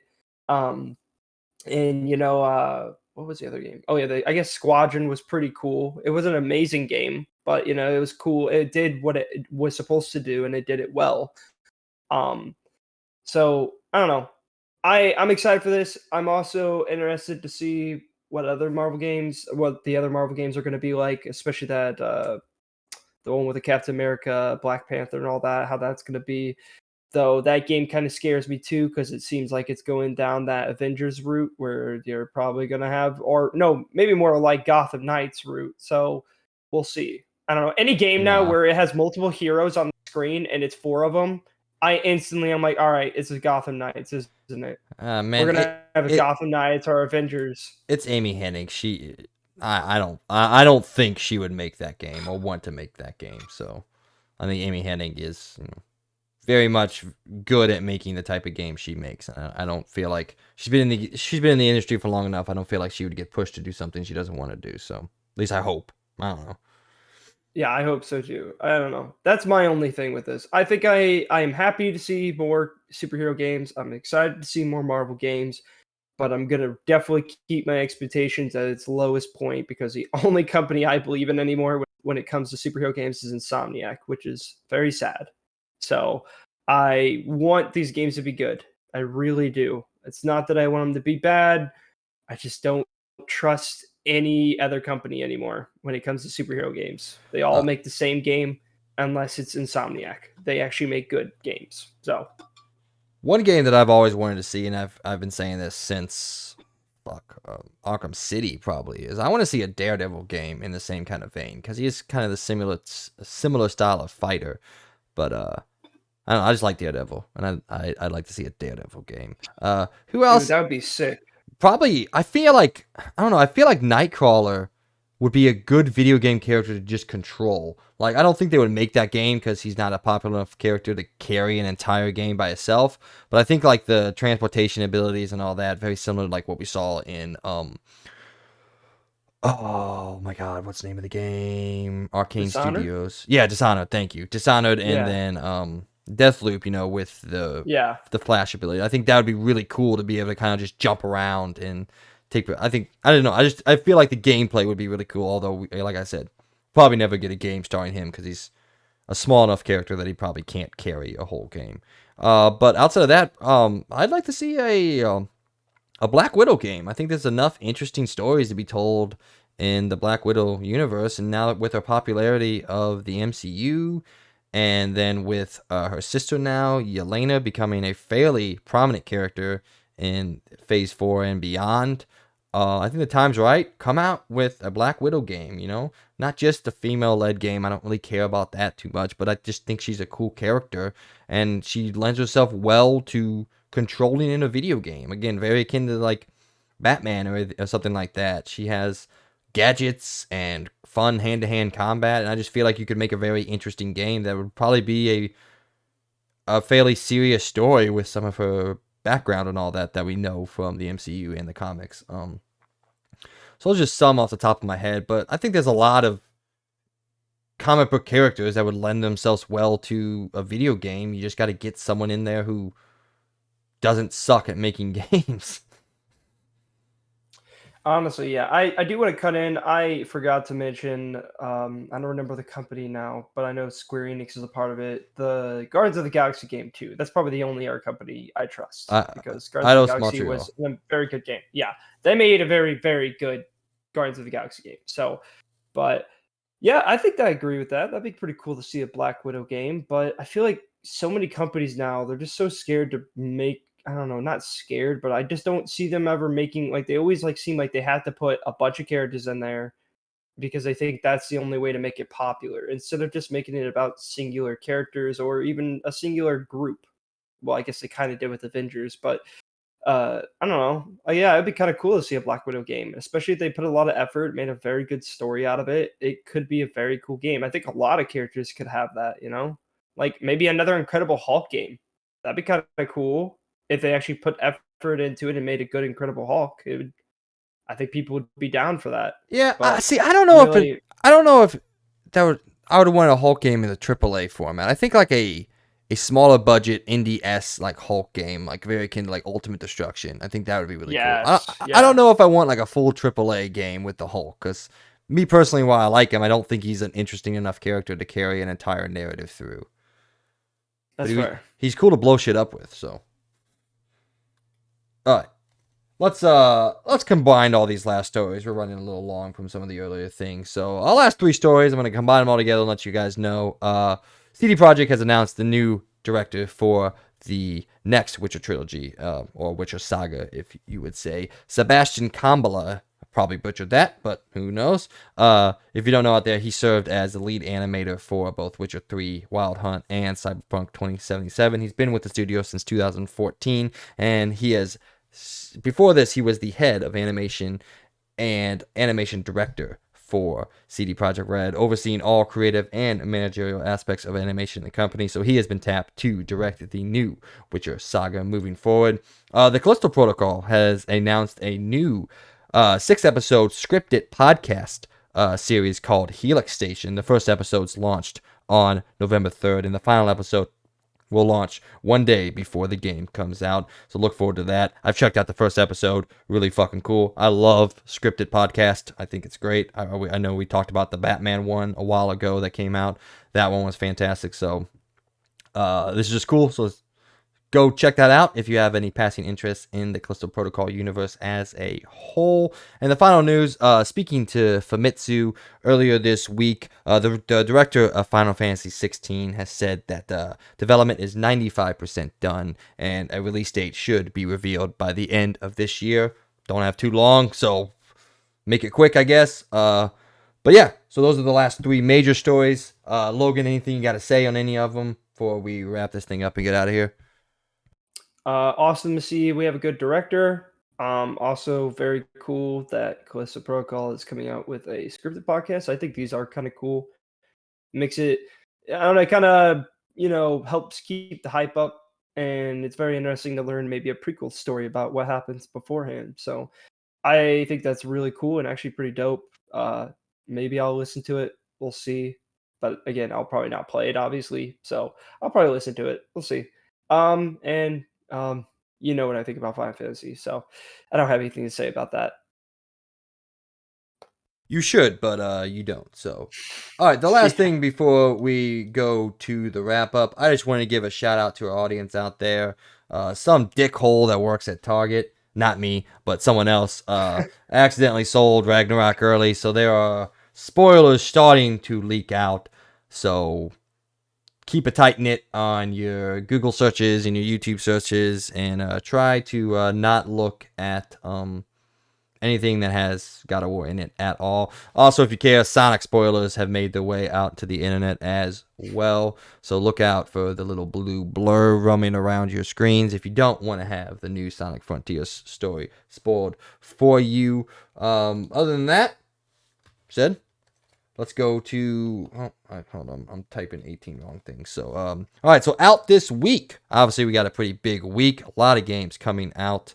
On November 8th, A Little to the Left comes out on PC and Mac. Football Manager 2023 on Xbox Series X and S, Switch and PC. Oddworld Soulstorm sees its Nintendo Switch release. Return to Monkey Island sees its next-gen update come out on PS5 and Xbox Series X and S. Sifu comes out on the Nintendo Switch, and let's hope it runs better than what they showed, because the game looked awful on Switch. Sonic Frontiers finally sees its release on PS5 and 4, Xbox Series X and S, Switch, and PC. On November 9th, God of War Ragnarok comes out on PS5 and PS4. Halo Infinite sees its Season 1... Wait, no. Whatever season is. The next update, also titled as Winter Update, on Xbox Series X and S and PC. On November 10th, Vampire Survivors comes out on Xbox Series X and S. Then on November 11th, Atari 50, the anniversary celebration, comes out on PS5 and 4, Xbox Series X and S and PC. Oh my god. Resident Evil 2 comes out on Nintendo Switch. Tactics Ogre Reborn on PS5 and 4, Nintendo Switch and PC. And then Valkyrie Elysium sees its PC release. All right. Well, that's your week in gaming. Logan, I can't wait to hear from you how good Sonic Frontiers is. So, Yo, dude, I'm so excited. I'll really keep my eye out on not spoiling Sonic Frontiers. Uh, I'm actually really just excited to see what people think of it more than I'm very anything. And I'm excited not to going see to look what at the people think of it. reviews. I just want to see what it looks like and everything about it. Like, I'm probably just gonna watch a ton of videos on it because I'm very curious about it because it's a very weird game. I obviously don't think it's gonna do well, but I'm very just curious to see what it's all about because I mean, I know we've seen a lot of videos on it, but I haven't seen people's actual opinions on it. So I want to watch some of that. Obviously, God of War Ragnarok, we already know. Talked about it a million times. You might as well put a counter on it and how much we're going to say we're excited for it. But we'll see. We'll see it on Wednesday. You'll hear from us next weekend. I'll be playing the shit out of it on Wednesday. So I heard Vampire Survivors is actually a really fun game for how not very like it doesn't look like a super crazy game, but it's a roguelike game that is very popular. It's been booming on Steam. Like it's very popular. I don't know much about it, and I know a lot of people even on Steam Deck are getting it. It's a very, very fun game. So it's cool to see it's coming to Xbox, and it's coming to Game Pass. So might try it on Xbox. We'll see. Other than that, is Resident Evil 2 gonna be a cloud game? I'm guessing because I was like, I don't know Yes. the hell. Yeah. Okay, Yeah. there's no way that thing's All running on the Switch. all the Resident Evil ports on Switch are going to be cloud games, which Okay, like I said, generally or historically the cloud ports on Switch aren't very good, but no, Capcom seems to be a wizard with the ports, like we talked about on. Well, I guess that was the episode that never actually made it because it there was 18 things wrong with it. But yeah, and then Sifu, man, I that game looked awful when they showed it off. Like I remember watching that direct, and I was like, "Oh, cool, Sifu." Oh God, Sifu. It was. yeah. You cannot play that game in anything less than 60 frames a second. If you do, it's going to be harder than it actually is supposed to be, which is already fairly difficult. So, Wait, did you say Valkyrie Elysium by the way on PC on November 11th? yeah, Okay, I did. I didn't. I scrolled down and I noticed there was another one. I was like, oh, there's another one. And even if I Um, didn't, no one cares. So, that's fair. yeah. That is totally fair. All So. right, let's get on out of here, man. Those of you that are excited for God of War, I hope you like it as much as theoretically I'm going to like it and Logan's going to like it. But all right, ladies and gentlemen, this brings us to the end of our show. Everyone who's either been watching or listening, we just want to take this time as always and thank you from the bottom of our hearts. Without your support, we could not be doing what we're attempting to do here. But please help us to continue to grow by telling everyone out there that you know who even has the slightest appreciations for all things pop culture that they have some new friends waiting to talk all sorts of fandoms with them. We would greatly appreciate it. Mr. Birdman, any last words? Merry Christmas Eve, everyone. Because as you know, at the beginning of November, Christmas begins. All jokes aside, uh, very exciting month ahead of us. Can't wait. Happy everybody that I'm really happy if everyone. I can't talk right now. I'm happy that everyone stopped by. Hope everybody had a good fall season. Hopefully it'll get more colder because it seems like at least in Missouri, it jumps between being insanely hot to decently cold back to insanely hot, and it's still hot in November. So, living life in Missouri. Other than that, thanks for everyone stopping by and listening. You guys will probably hear us obviously on the next week. And also, I would like to shout out our Patreon Platinum member, Logan Leffler. As always, we do very much appreciate your support each and every month. And as always, if you guys would like to also support us in another way, of course, either liking and subscribing on our YouTube channel, we very much appreciate it.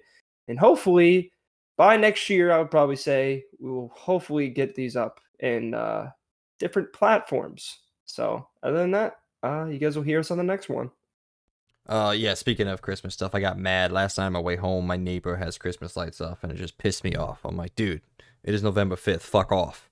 Dude, Uh, I already have a gnome outside of my apartment that has Christmas stuff on it. I Dude, hate I'm you. already ready. I hate you too. All right. Once again, thanks everyone for listening and following along with us. This has been another episode of the XP Podcast brought to you by all of us here at The Experience Point. I hope everyone has a great week, and we'll talk to you on the next one. See you guys. See ya.